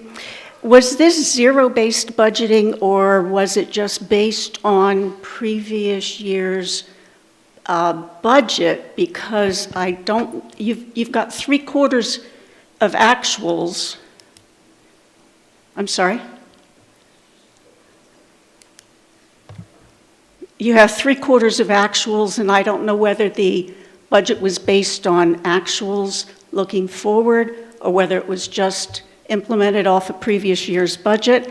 A comment on your FTEs. At one point you mentioned you only had a change of 1.5 FTE, but it looked like all of those were incremental step increases or promotions. So that looked like possibly it was, even though the FTEs were not that significant a change, it looked like it could be a budget impact. Question on the Dollar Mountain communication system of $1.4 million. Excuse me. If that goes over the 1.2, there won't be enough money to put the camera system in, so how would that get funded? And how are you going to fund the municipal court? Where's that going to come from? Okay, thank you. Thank you. Any answers? Well, it's public comment, and we're done receiving public comment, and move on to general questions. Okay. If someone wants to champion it, we can. Okay. Do we have any questions or information requests from the committee? If you'd like, JC can address the questions that were brought up in the public comment. Yeah, so hopefully I wrote them all down. I'm going to try and do my best. So yes, so budgeting is a very robust endeavor for the city of Grants Pass, and as well as any other local government. It's really a 12-month project. We do look at the actuals that are coming in the current year based on where we budgeted and where we think we may be going. And we do an analysis to make sure that looks appropriate for the service level in which the community is looking for us to provide. It's not necessarily a zero-based budget, but we are always looking at our efficiencies and where we potentially can move resources around to gain the community with the best service possible. And that's the answer to your first question, I think. The second is the FTE of the 1.5. There are some ins and some outs. We go through that evaluation process and in pulling together this budget with all of the departments and all the staff of the city to look at where our efficiencies are and where we potentially have some deficiencies as far as staffing and what their workloads are. So the part of the ins and the outs, like Aaron went through at the beginning of the presentation, are trying to maybe meet those needs for each one of those program areas, particularly one of them being the water meter reading service that we are bringing in-house, which is those 2 FTEs. We have some wastewater collection issues of needing to bring on another FTE to satisfy that service. We're also removing a grant-funded Firewise coordinator that the county cut our funding for. We're restructuring some things in Public Works Administration to relieve half an FTE as far as an administrative services assistant. And then we're doing some GIS trades as far as the need for GIS in the city is becoming more and more robust as people are utilizing those services, not necessarily internally, but externally as well. And then we have a parks need, as well as there's a workload of contracts that need to be managed in the parks maintenance system as a municipal service worker does not necessarily manage, but a municipal service specialist would have the capacity and responsibility duties to do that, and trying to keep, again, the FTE count as low as possible and still provide the maximum amount of services to the community. Potentially, if the cost of the Dollar Mountain radio tower is at that $1.4 million, we would need to look for other resources and other avenues and ask for council to make a policy decision regarding that project and those dollars. Thank you very much. Yes, someone Adriana has a question. online. And Please. also, there's a couple of the, Kathleen and Victoria experienced about a 30-second delay. So when we vote, we're going to need to wait just a little bit for them to catch up. Okay.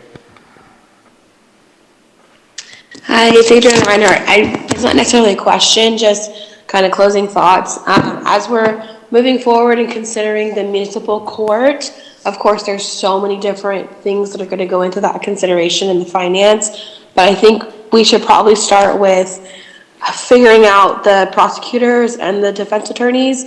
You guys probably all know there's a huge shortage in the state of Oregon, especially with defense attorneys, and it would be the responsibility of the city to pay for the defense attorneys. So finding the funding, yes, but finding the defense attorneys should probably be on the forefront.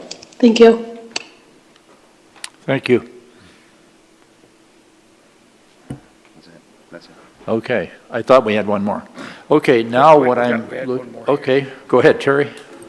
I'm just hoping for some clarification on timeline and processes here, because if I understand correctly, the next action, we may be asked to vote for budget approval on the line items that or the presentations we just received.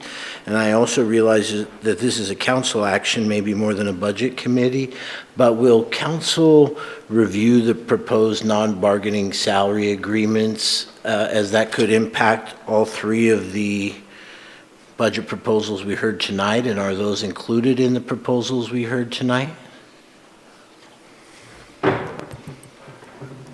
Council will hear that. It's actually on their agenda for the upcoming council business meeting for them to take that into consideration. The budget as presented provides the potential allocation of resources for council's flexibility to make modifications. Thank you. So now I'm looking for a motion to approve, a tentative budget approval of the programs we discussed this evening. Could I get a motion for that? Tom? I would move that the Budget Committee approve the recommended budgets for the Police Department, Fire Rescue Department, and Community Development Department for the 2026 fiscal year. Second by Joel. Any discussion? Okay, let's go ahead individually. Yes. Yes. Yes. Yes. Yes. Yes? Yes. Yes. Yes. Yes. Yes. Perfect. Oh, that's right. We have you online. Adriana Reinhardt, yes. We gotta wait 30 seconds.